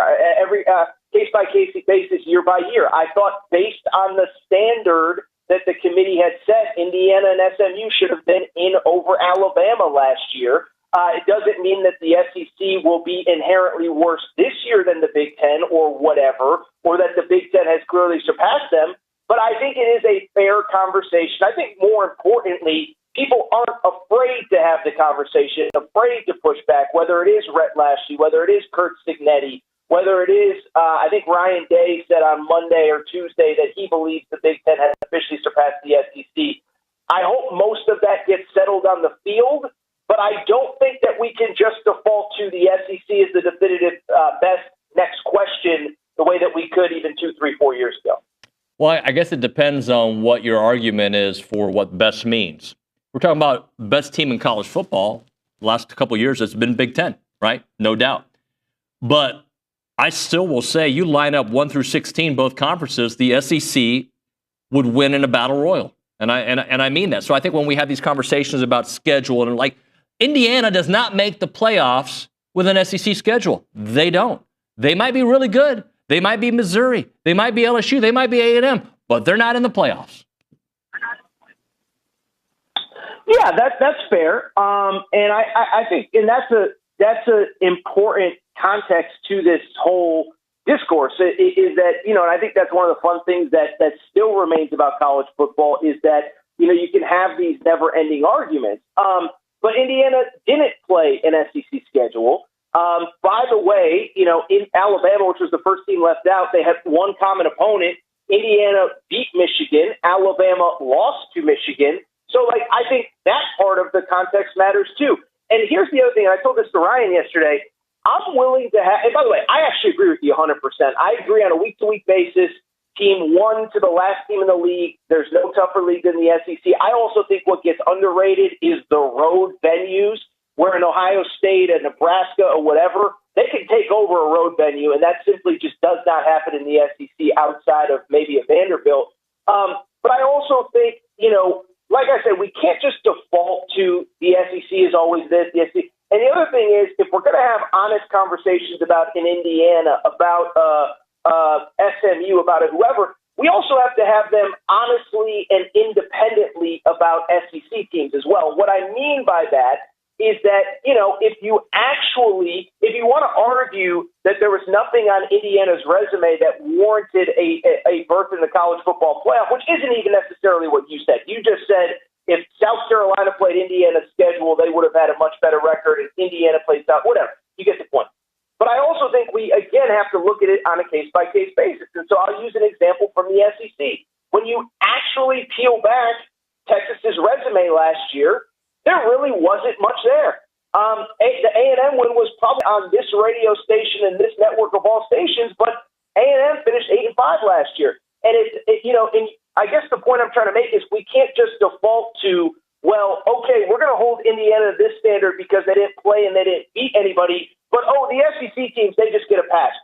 Tennessee, by the way, took as bad of a loss as anybody in the playoff that got an at-large bid last year in losing to Arkansas. So,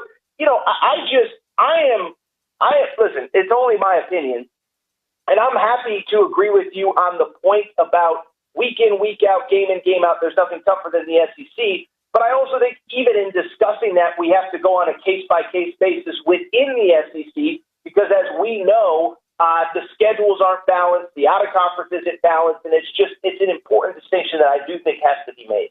AT, I think Indiana should have made the playoffs last year, so that was definitely not my argument. I think their resume, based on being 11-1, entering the playoffs, only playing one ranked team, and they lost that game, and that team ended up winning the national championship. But I think they should have with the resume. But if we're talking about head-to-head, and that was my point, you put both conferences, I think the SEC is more of a grind. Just like in European soccer, I think the English Premier League is much more well-balanced. You can have better teams in the other leagues, right? So let's move on. We spent too much time there. What do you think about this Kentucky thing, man, that you were tweeting about? Do you think the fact that it looks like, and I guess it depends on who you ask, Kentucky's putting all this money into basketball and maybe forsaking their football program, do you feel like we're going to see more of that from certain programs that realize, hey, we can't compete with the big dogs from A&M, from Texas, these teams that are going to be spending a lot of money, and we can't compete with them. So let's compete with them differently and win in other sports. And also, hey, we're Kentucky. We're known for basketball. We'll continue to be known for basketball. Okay, so I don't mean to make this into the Ryan Fowler hour, but no. Obviously I go on with him. No. He was the first one to bring this up to me, and I didn't really think about it at the time, but I think the Kentucky conversation brings it full circle of there is only so much money to go around. We already know that $20.5 million hard cap that everyone said you can't go over, It's like, well, they're already starting to walk that back, and I think we're not that far from just, again, having unlimited NIL. If a collective wants to pay, an offensive tackle, $800,000 out of high school, there's nothing anybody can do to stop it. But Ryan was the first one to say, and I think he was talking about the opposite, about, maybe Alabama basketball taking a back seat so that football can be great. But he just basically said, and I think there's something to it, schools are going to have to make tough decisions. Now that we're paying players, you might not be able to be great at everything. Now, as you mentioned, there's exceptions. A&M, we heard the numbers that came out of there. Texas, we've heard the alleged numbers that came out of there to put together their 2025 roster. Ohio State, we know what they spent to put together last year's roster. So maybe there are places that can remain competitive across the board, but I think it's a broader, more interesting conversation about the future of, do most other schools basically have to choose sports that they're really fully invested in and then maybe sacrifice others? And for people who missed the story, again, $20.5 million goes to athletes. And it seemed like it was pretty cookie cutter across the board, that about 75 to 80% was going to go to football and about 15 to 20% was going to go to men's basketball and, maybe 5% everywhere else, depending on how you cut it up. And there was a report that Kentucky could spend as much as 45% of their money on basketball, which would essentially be 3 times as much as everybody in the SEC, which brings the conversation full circle. Is Kentucky basically going to sacrifice its football program to remain elite in basketball? Whatever the reporting is that is true and is not true, I do think it brings the broader point of every school. It's not Kentucky, it's not A&M, it's not UConn, my alma mater, it's every school. Are they going to have to make tough decisions in this pay-for-play era of we might have to sacrifice this sport a little bit to be great in this other sport? Got to drop it right there, brother. Thanks so much for your time. Appreciate you. We'll talk next week. Thank you. See ya. All right, as a reminder, the final segment of the program is in an hour, and that's brought to you by Double Dave's. Caller number 12, though, right now we're going to hook you up. 979-693-1150. You'll get your choice of a dozen pepperoni rolls or a large one-topping pizza from Double Dave's. They've been serving Aggieland since 1984 with your favorite pizza and, of course, those world-famous pepperoni rolls. Reliable in-house delivery, bringing piping hot goodness straight to your door. Just click on doubledaves.com, and your favorites are on their way.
Well, that was fun.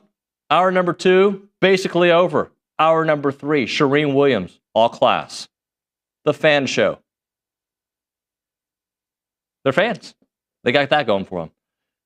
Amber, you got something for us?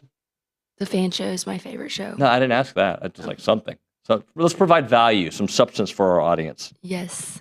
The media's preseason poll for SEC is out. Texas A&M is projected to finish 8th in the league. Texas was picked to win SEC with 96 first-place votes, but the Aggies did land 6 players on the preseason All-SEC teams, including Le'Veon Moss, first-team offense and defensive standouts Will Lee III, and Terry and York. Thank you very much. We will hit a break. Charean the Dream, next on TexAgs.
And we're back. It's TexAgs Live. We're presented by David Gardner's Jewelers, Rollo Insurance Studio. Let's go to the Buppy's Catering Hotline. Our dear friend, Charean Williams, Pro Football Talk, the Aggie Hall of Famer, and the greatest reporter I know. Charean, good morning. Good morning. It's been a while. It's nice to be back on with you, David. Happy to have you on the program. What's been going on in your world? I know training camps all over the country have been starting. Yeah, well, I just got back from 2 weeks in Greenland and Iceland, and it was just so beautiful. And if you don't have Iceland on your bucket list, please put it on your bucket list. It's fantastic. Didn't have nearly enough time to do the country justice, but put it on your bucket list. So I'm refreshed and ready, and training camp's cranked up on Tuesday, and it's been just a fire hose of information this week. So it's been really, really busy, which is fun. Football's back. Well, I would love to have this not a topic, but it's still a topic. We've talked about it a lot. Shamar Stewart. I feel like, from what I'm reading, and let me know if this is a PR spin or not, there's probably blame to go all over the place. Shamar's camp, at least from his agent's perspective, Mike Brown and the Bengals. I don't know what to believe. I just want to see him play at the next level and play at a high level. What can you share with us about the whole Shamar Stewart situation? Yeah, we saw him yesterday. I saw videos and pictures of him at the football thing out at the softball field out at Davis Diamond. So he's there in Aggie land and preparing for the season. But we're getting sort of to the point where it's going to be a lost rookie season. There's just no way you can make up the time that he's lost, the practice time that you lost in the off-season program and now in training camp, depending on how long this goes. But we're really getting to that point of no return where you just can't make up the lost practice time. There's just no way to do it. And so by lost season, I mean, he's just going to be behind, and he's going to be behind for the start. You know, maybe by the end of the year you catch up, and it's going to take, you know, an off season to get to where he probably needs to be. So it's unfortunate. And, you know, it's just the Bengals. The Bengals do crazy things with contracts and don't reward their players like they should, and they're known for stuff like this. I think most people will tell you they're on Shamar's side on this. You know, we heard from management this week about why they're doing this. First time they've ever put it in, he said, well, we don't want to pay a player who's in jail. Come on, you're not going to pay a player who's in jail. Shamar Stewart has nothing in his history that tells you he's going to be a problem. There's no reason to put this in a contract to start now with this in a contract. So I think most people understand how this is going to turn out. No one knows who's going to give in. No one knows. And I think both sides are really dug in right now. And again, it's unfortunate that Shamar's caught in the middle of this because it's really going to affect his rookie season. I do expect them to come to some sort of agreement, but it needed to be done already, and it hasn't been done, and it's still not done, and they're still discussing and arguing over it, and how this is going to play out and when it's going to end, who knows. Charean, do you see a scenario, though, where he goes back into the draft? I don't think so, but the way they're dug in right now, I'm not going to rule it out. I still think it's a 90% chance that he signs with the Bengals at some point, whenever that is. But, yeah, I'm not going to rule that out, certainly, with the way they're dug in on this. And I get it. I mean, I get that, you know, there's nothing in his background that makes you think that he's going to do anything to get in trouble off the field. And yet they want to put this clause in there that they can go get your money if anything happens. So I understand why he's doing what he's doing. But, yeah, you certainly don't want to sit out an entire season. That's just the amount of money that he would lose and frankly, probably wouldn't be a first-round draft pick. I just don't think it makes it worth it for him to sit out a season. So I do think this comes to some resolution at some point, but again, when is that going to be? What do you think about Von Miller? They're going to Washington. Think it's a good fit? And what do you think about him potentially ending his career there? I think it's a great fit for both of them. You know, he's not the Von Miller that he was when he was Super Bowl MVP of Super Bowl 50. You know, he's not that Von Miller. He's not going to dominate, but he certainly can give you some snaps. There's no question about that. Some solid snaps as a pass rusher on passing down. But more than that, just how he is in the locker room and how he teaches the young guys at his position, I think, is invaluable. And I think that's one big reason that Washington signed him is for the off-the-field stuff, or on the field, on the practice field stuff, and how he can help them in that pass rush room, in that defensive line room. And I think he's going to make a huge difference for that team, sort of like last year, what Bobby Wagner did for them at the linebacker position, and came in and was really solid, Pro Bowl linebacker, and really played well, but more than that, really helped those young linebackers. And I think Vaughn's going to do the same thing, and I still think he can play. I think he showed that last year. He was recovered from his injuries and had a pretty good season for the age he is. So he has a chance to win a Super Bowl, and I think that's what he wanted. So good fit for him and good fit for Washington, and kudos for him getting another year in the NFL. Talking to Charean Williams here on TexAgs Live. All right, talk to me about Jerry, Micah Parsons, the drama, the commentary. I feel like we're hearing way too much from executives about athletes, but just walk me through what's going on with Micah Parsons. Yeah, you know, again, it's the same sort of thing. Like, why Jerry is waiting on contracts the way he does, no one knows. My theory, it's totally a theory. I have no inside information on this. Totally a theory. But I think that Jerry doesn't want to spend the cash that it takes, because when you sign a player to a huge contract, when you think about all the huge contracts that he signed, 2 last year in Dak Prescott and CeeDee Lamb, you have to take the fully guaranteed money and you have to put that money in escrow. So you have to have cash on hand. I don't know whether he's cash poor, or whether he just wants to use that cash in other ways and earn interest on that cash, whatever he's doing with that cash to make money. And we know he makes a lot of money.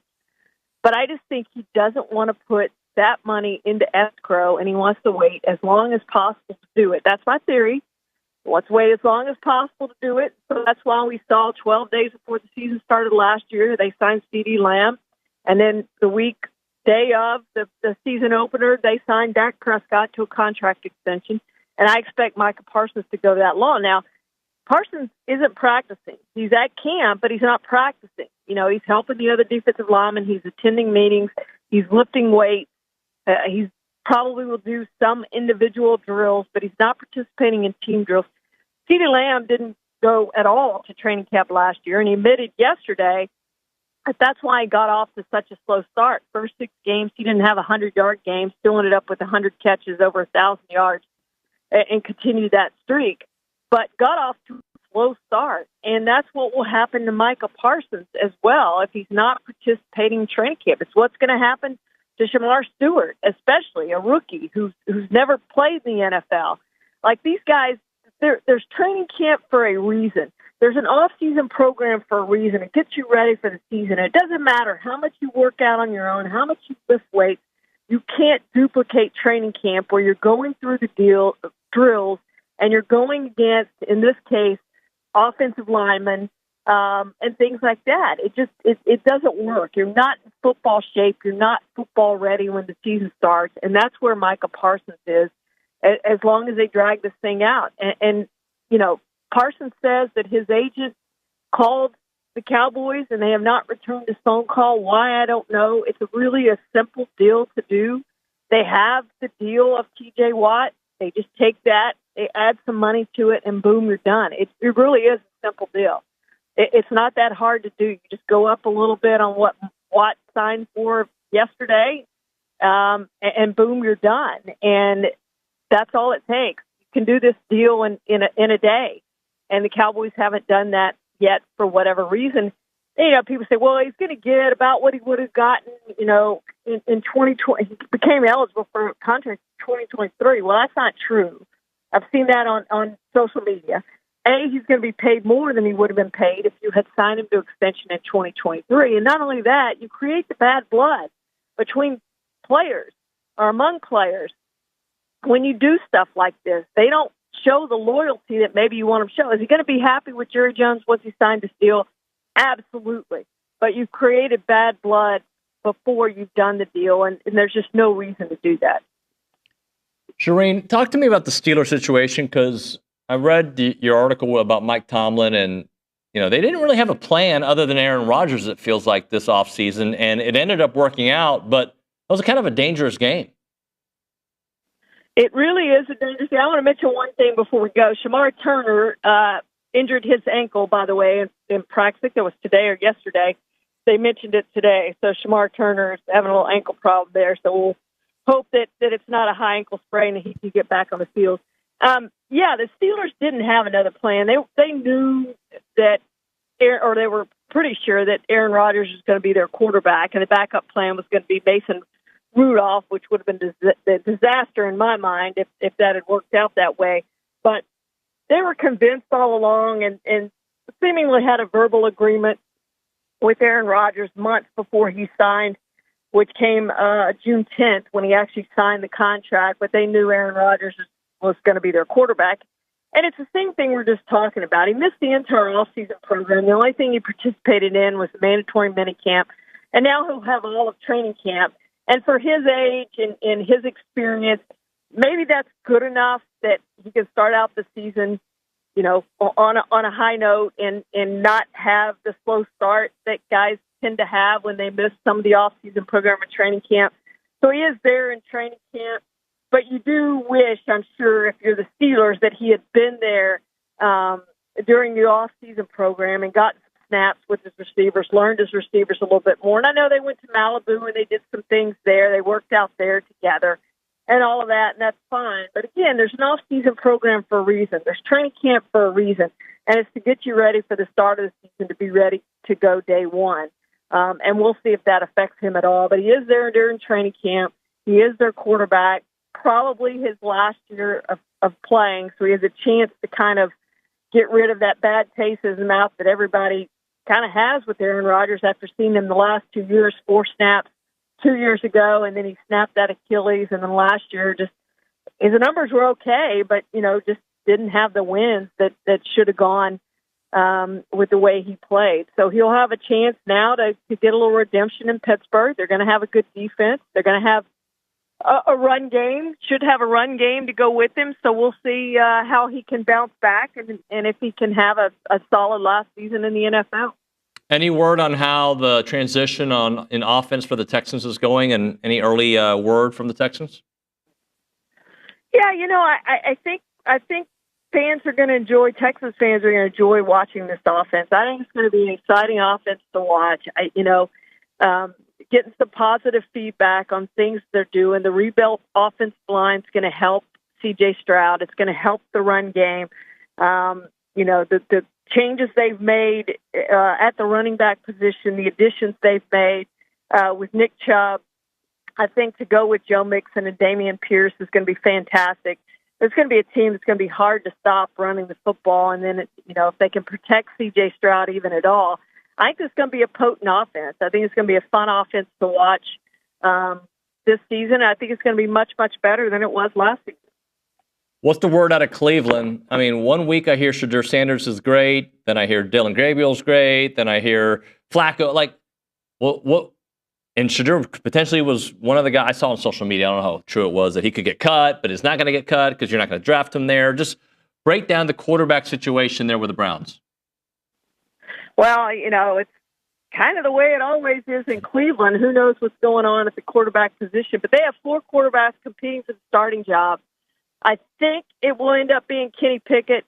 Either Kenny Pickett or Joe Flacco's going away. They're not going to cut either one of the rookies. The draft picks they're going to keep on their roster. So it'll be Dylan Gabriel, Shadur Sanders, and whichever one of the veterans wins the starting job. Again, I expect it to be Kenny Pickett. Maybe they cut Joe Flacco and he comes back on the practice squad or the coaching staff or something, or what, if he wants to continue playing his career, maybe he ends up going somewhere else. But I would expect that they would want him to tutor those players. It's like we were talking about Von Miller. I think Joe Flacco is very good in the quarterback's room, and he can teach those guys a lot of things on the practice field and during games, help them break down what's going on. So I think he's very good in that way. I do not expect them to carry 4 quarterbacks, despite what they have said. Most teams only carry 2 quarterbacks because you're taking up roster spots of guys who aren't going to play for you this year. And so I expect them to carry 3 quarterbacks, which is one more than a lot of teams carry, but there's no possible way they're carrying 4, which means one of those better quarterbacks has got to go. because I don't think they'll get rid of either one of those rookies. Having said all that, I think we're going to see one or both of the rookies play this season. At some point, the Browns' record is going to be bad enough that they're going to say, all right, it's time for the rookie to play. This is the rookie that we have as our number 2. He's going to get the first start. They'll see how he does. And who that is, we don't know at this point, whether it's Shedeur Sanders or whether it's Dylan Gabriel. But one of those guys is going to get an opportunity, and likely pretty early in the season. Last thing for you, Charean. Surprise, Russell Wilson is going to be the guy with the Giants? Yeah, and I don't expect that to last real long. I think Jackson Dart is going to be the quarterback for that team. They have a horribly, horribly hard start. If you just look at their schedule and the teams they play, it is brutal. And I think at week 6 is when they play the Saints. It's either week 5 or week 6. They play the Saints, and I think that would be a good point. They're not going to win many of those first, if any, of the first handful of games that they play. So that's the point. You hand the reins over to Jackson Dart, say, all right, giving you kind of an easy entry into the NFL, an easier entry into the NFL against the Saints than facing the Chiefs or the Cowboys or Chargers or any of those other teams they play early on. It's a little easier landing spot.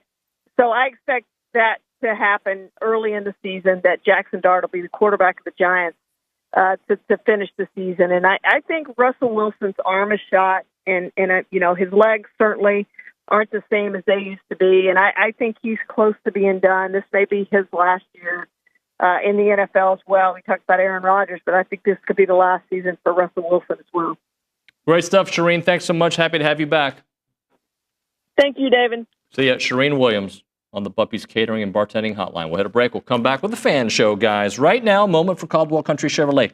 You can find them on Highway 21 in Caldwell. You can find them online as well, CaldwellCountryChevrolet.com. If you're looking for a selection that won't break the bank, you want a lot of different options, a little variety, that is the place to go. They have good pricing, they got a great selection, and they got great people that work there at Caldwell Country Chevrolet. And I can tell you that because I bought our Tahoe from Caldwell Country Chevrolet. It's the place to go when you're looking for a new vehicle, pre-owned vehicle, when you just need help having some choices. And right, they'll give you those choices in front of you. You make an informed decision. Locally owned and operated by Aggie alumni. They're ready to roll out that red carpet for you. And remember, it's not a far drive. We're talking 15 minutes, the edge of Bryan to the beginnings of Caldwell. Short conversation away, but you'll see the difference when you step on the lot and you do business with the great people at Caldwell Country Chevrolet. Highway 21 in Caldwell, online, CaldwellCountryChevrolet.com.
Everybody's favorite segment on TexAgs Live will be tomorrow at 10 a.m. when Billy Luther joins us.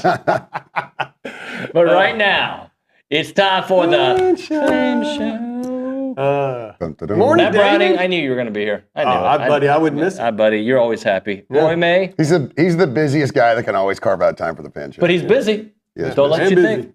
Hey, that's the beauty of being the boss. You can do whatever you want. Roy took the summer off to do real work. Way to go, bud. Well, we have this like massive condo project we're working on called the Aria, and it's like it's a huge process. Like this company comes in, they buy an apartment complex, they replat it into condos, remodel it all. So we've been going through this entire process, and it's a lot. I'm learning a ton, but it's a lot, just a lot of time, man. On top of my regular business as well, so it's just a lot of time. It's good for you. You understand? No, I don't understand what you're saying at all. By the way, you know what happens in a few days, right? What's that? Camp. Oh yeah, camp. Yeah, camp starts. Yeah, we're looking forward to doing that. Report the 29th and start the 30th, right? That's what I've read. Let's go to the Angry Elephant News and Social Center because I believe we've got a very hard-hitting question for you, Ambry Heath. Get it started, and you pick who goes. Mr. Browning, what is on your mind today? Wow, Hey, so I appreciate Roy it. hasn't been on the show for a year, and you go with Browning. Way to go. Yeah, I mean, Roy, you're more than welcome to go first. Matt, you go right ahead, buddy. All right. So, what's on my mind, obviously, is the build-up to football season. Right? It's what we've all been thinking about. It's all y'all have been discussing. You know, we're. It's kind of funny because this will be the first time we're really coming in. We're not really talking much baseball, basketball. You know, now we're getting into this upcoming season. Listening to y'all this morning, going over the schedule, the swing games, all the different stuff that we've got going, and it makes you think about all that. And so, but But what's been funny and what I've been thinking about this morning is that going into the season, I'll say this is as low as I've been, probably since the off season of 2012, which is kind of funny to think about, right? Heading into You going into that season of 2012, I was like, man, this is gonna be a rough year. It's funny because we just lost Ryan Tannehill, and Jeff Fuller, and Cyrus Gray, and DeMontre Moore. We just lost all these studs. And now we're going into the SEC in our first season. I was like, man, this is going to be a rough year. That's what I was thinking. I was like, this is going to be a rough year. We just, we'll go through some growing pains, and then of course, then we know what happened. Probably the most memorable season of my lifetime, right? And so I've been in a similar boat this whole off season, going, this might be a rough year, right? Just. And what I'm basing that off of, I don't know. I guess just a feel, just kind of what we did last. And then of course, but then I sit and listen, and as we get closer, you get more excited. And of course, in my mind, we're getting better every day. But when you really think about it, like listening to y'all go ahead and go, okay, let's really break it down. We're one game, like you said earlier. If we win that Auburn game, we're in the SEC championship game last year. Oh, we did it. It's a very different conversation we're having right now, right? Or if we. There was a time where we were 7-1 and just beat LSU, and those were the good days. Those were, and then of course we fell off. But I think at media days, Elko, that question got posed to him. Hey, you were in position, and then you kind of fell off there at the end. And he's like, he said, but it was learning. It was learning from not only the players but also the coaching staff of how to continue to push and understand that things are going to, there's going to be adversities. We got to get past them. We can't just lay down and lose. And so I'm hearing things that I want to hear, obviously, from Coach Elko and the updates that we're getting, and especially once camp gets started and who the bright spots are going to be. That stuff will get us fired up again. So hopefully my level of enthusiasm is rising every day the closer we get to the season. But I just thought that was kind of an interesting thought, that I was like, this is as down as I've been since 2012. And then, of course, 2012 was... How high were you entering 2020? Because, Jimbo was still fresh, and it was still... And we'd had a good season. We'd almost beat Clemson the year before. We'd had a couple of other things going. And so I think we just... Although, no, 2019 is when we got smoked by LSU. The year before... So I wasn't as down as I was going into like 2012, or even going into or where it was a month ago, for this upcoming season. So I don't know, just thought that was kind of a strange little way to think about it. So hopefully, every time I've ever been down on the Ags going into the season, they've always had a good season. So maybe I need to be down on them more. Roy? You need therapy, dog. Don't we all? Well, all for a little bit. What's on my mind is, we're still in talking season, right? And I know that we're getting near the end of it, but I think SEC Media Days obviously is kind of a benchmark that we always put on the calendar. And, it's always interesting, being able to watch really not just the TexAgs coverage, but the coverage across the board and hear the questions from kind of around the conference for their kind of TexAgs counterparts, basically. And you kind of have to take some of it with a grain of salt because, when you guys interview people, I don't think they're going to come on and bash A&M and be like, you guys are probably going to win 2 games this year. So, but hearing nationally the positivity, and it's kind of, I've used this phrase a million times. It's like a cautious optimism because when you start breaking it down position group by position group, there's a lot of things that I think we can feel confident about, right? I was, listening. It's just football season. I was listening to you guys on the way down to spring yesterday. On the way back, I listened to Louis Bellina. It's all football at this point. Kudos to Anderson Garcia, though, by the way. Yeah, that's really cool. But I think if you're able to step back and try and objectively look position group by position group, I think there are an incredibly bigger number of pluses than minuses. We obviously have question marks. How is Marcel Reed gonna progress as a quarterback? With his coverage identification and really kind of release timing. I don't think we have a question in the world about the offensive line or the running back room or the secondary. Probably not even the linebackers. So all of a sudden we start looking at there's only a couple of things where we can really kind of poke holes to go. I'm not sure. Like defensive line, we had such a big turnover, right? I'm not sure. I know there's some talent. I know there's talent there. But as far as what I've seen actually produce talent, there's just some unknowns there.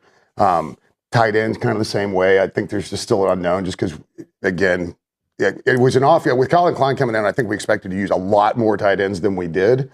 But I still think we're going to use a lot more tight ends than we did this year, or than we did last year. So there's some cautious optimism. And to hear it from other national perspectives, the one thing, though, that the dude you had on earlier, was it Wachsman? Wachsman, yeah. It was kind of funny listening to him talk because he basically was just sitting there contradicting everything that he said that he bases rankings off of. Like, well, they got a returning quarterback and they got a good offensive line. Okay, well, they're number 3.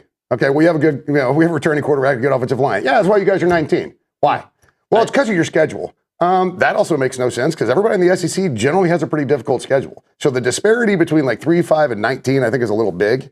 So it was funny. But he also did say on both sides of the defensive line is how and we don't know about the A&M defensive line. Right. But I think that's the only unknown. And I think that as a program, we've shown that there's going to be production there, right? Between our recruiting and what we saw last year. Like it's Coach Elko. Yeah, it's an Elko thing.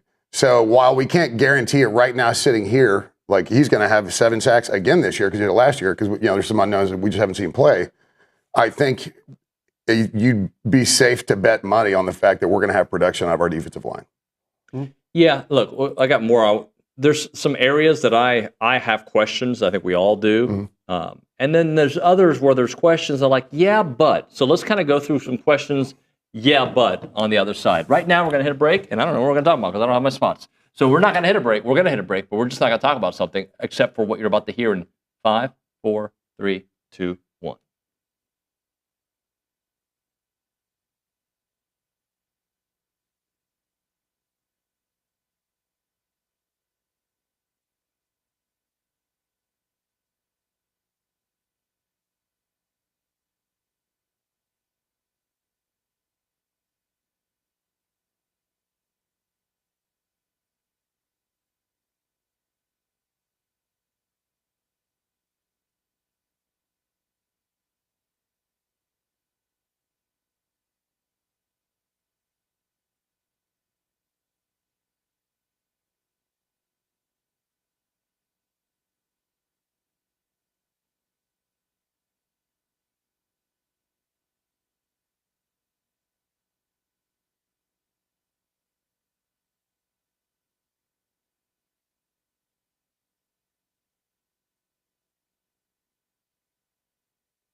Yeah, but on TexAgs Live, the fan show guys. Yeah, but. So give me the yeah, and I'll give you the but. Hey now. Okay, so when we were talking about position groups a second ago, one that I think is the most intriguing by far. I think we're outside of defensive line. I think Roy was right there, defensive line. But the biggest question mark is wide receiver, right? Wide receiver having pretty much all that turnover. Yep. But bringing in some really good looking players to pair with Terry Bussey, who is probably poised to have who we saw the freakishly athletic ability he has last year. I mean, him taking the next step of understanding the offense. My butt's going to be a positive, right? Or is my butt going to be a negative? I mean, because I was going to go positive here. Okay, yeah. So why, David? Why should we be encouraged? I don't know if I like his tone. Why should we be encouraged about the wide receiver group? Okay, let me tell you why. Tell me, David. What was the big issue last year offensively when talking about the wide receiver group? Roy's already got an answer. I can see his eyes lighting up. You want to give us an answer, Roy? Probably a combination of separation and taking the lid off the top of the defenses. Okay. I think these gentlemen can get separation. I think they can take the lid off, too. KC fast. Mario fast. Bussey fast. Ashton Bethel Roman fast. If I were to have, why did I sound like Stephen A. Smith? If I were to have a question, is do they have a big target to go to?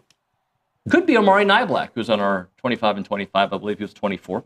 So that could be where we have a big target. Maybe it's Jerome Miles, the freshman. That's a lot to ask of a freshman, right? Who missed all at camp and he's coming back from an injury. So if I were to say the but is we got speed now. We do have speed. And what does speed do to Marcel's ability to throw to open receivers? Does it change the game? It should. Hopefully it will.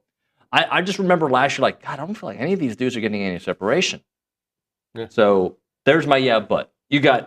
They went after guys that they wanted. They got guys that they wanted. The one guy that they wanted, but they knew it was going to be a while was Micah Hudson, and we'll see if that works out back for Texas Tech.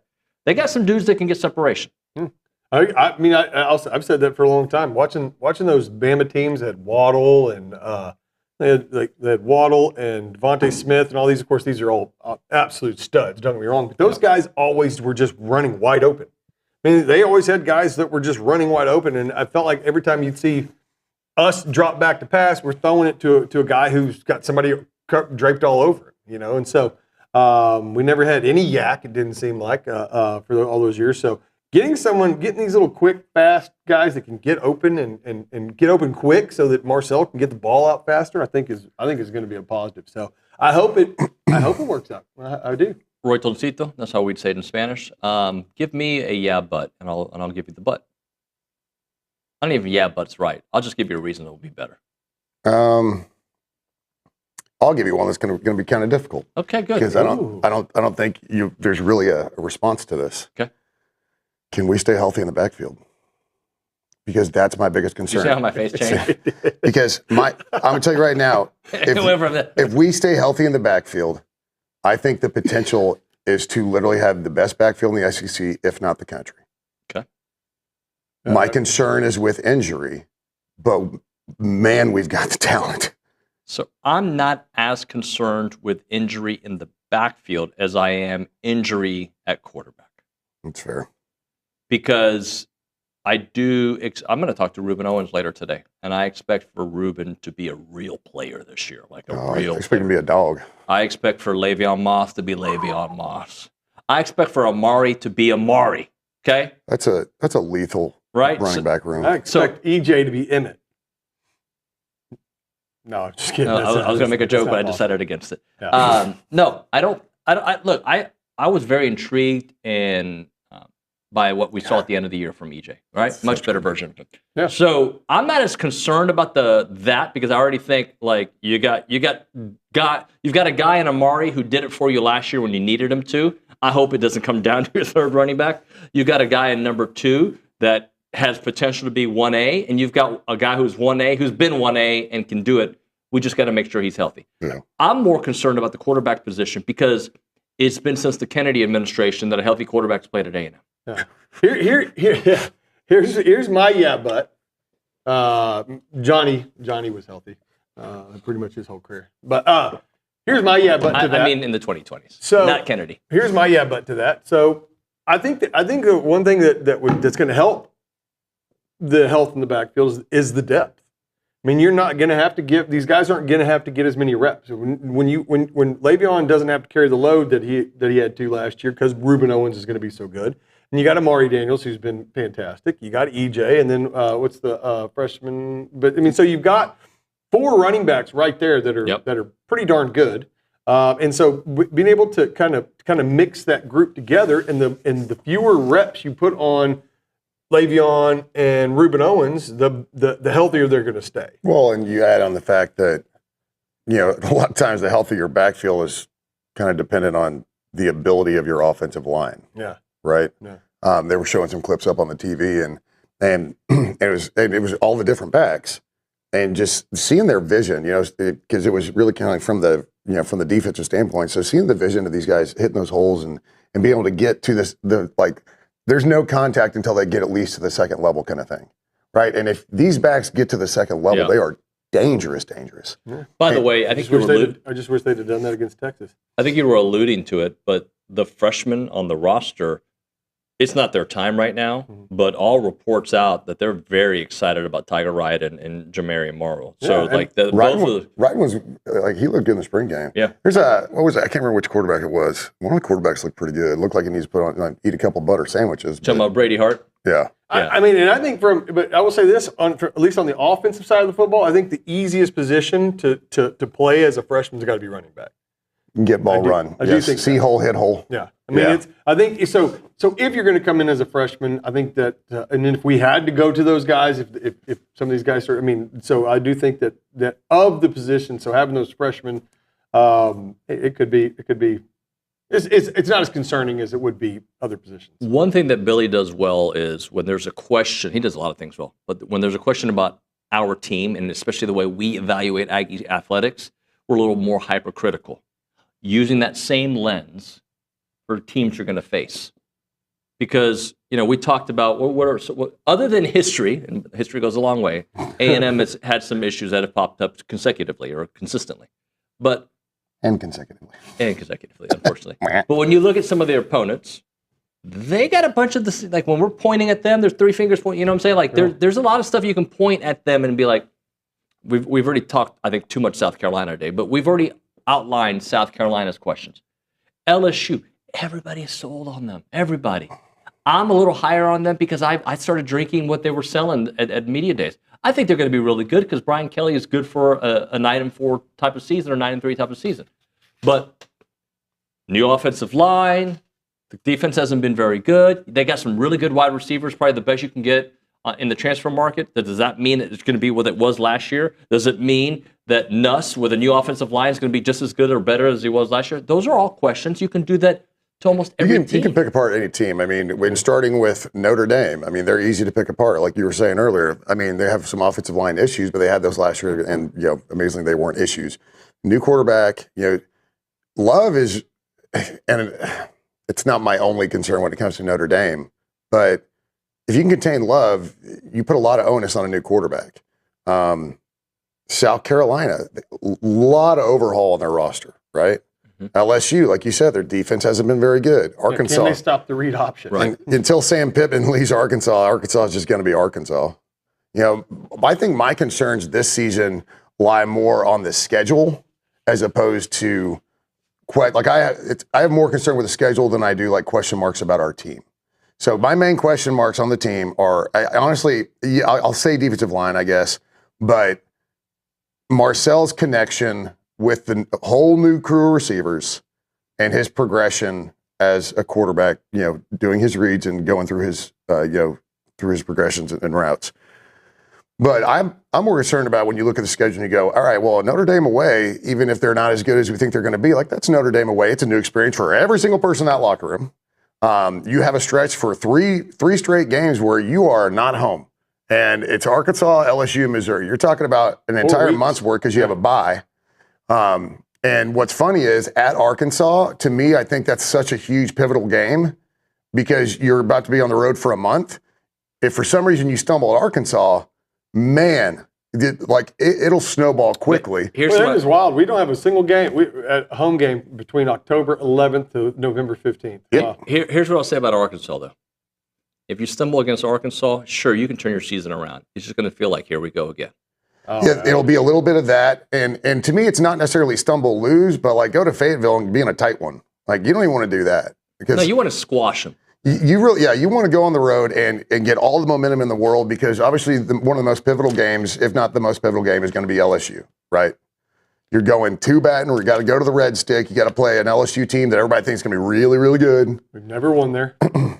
Well, I mean, not never. Oh, wow. Breaking news. Is this confirmed, Nick? This terrible news. Hulk Hogan has passed away. Apparently. Oh, no. Yeah.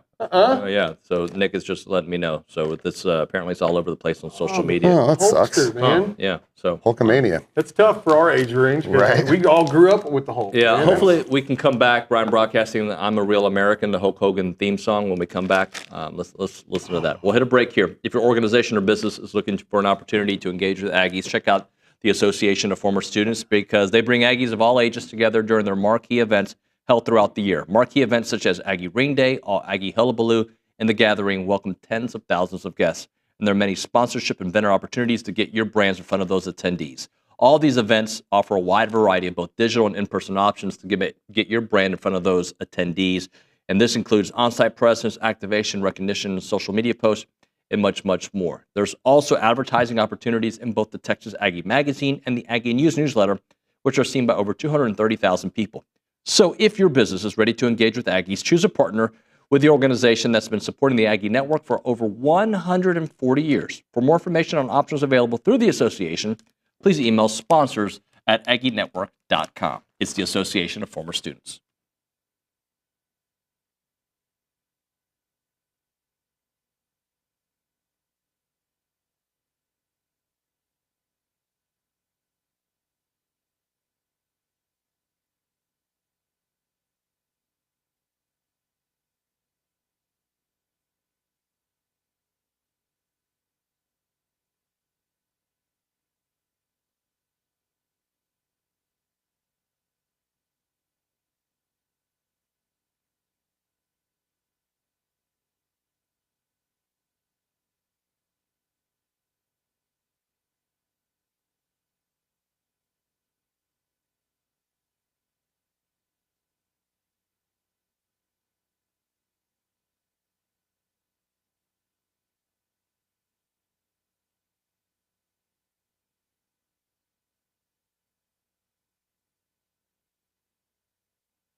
I'm mentioning with the music.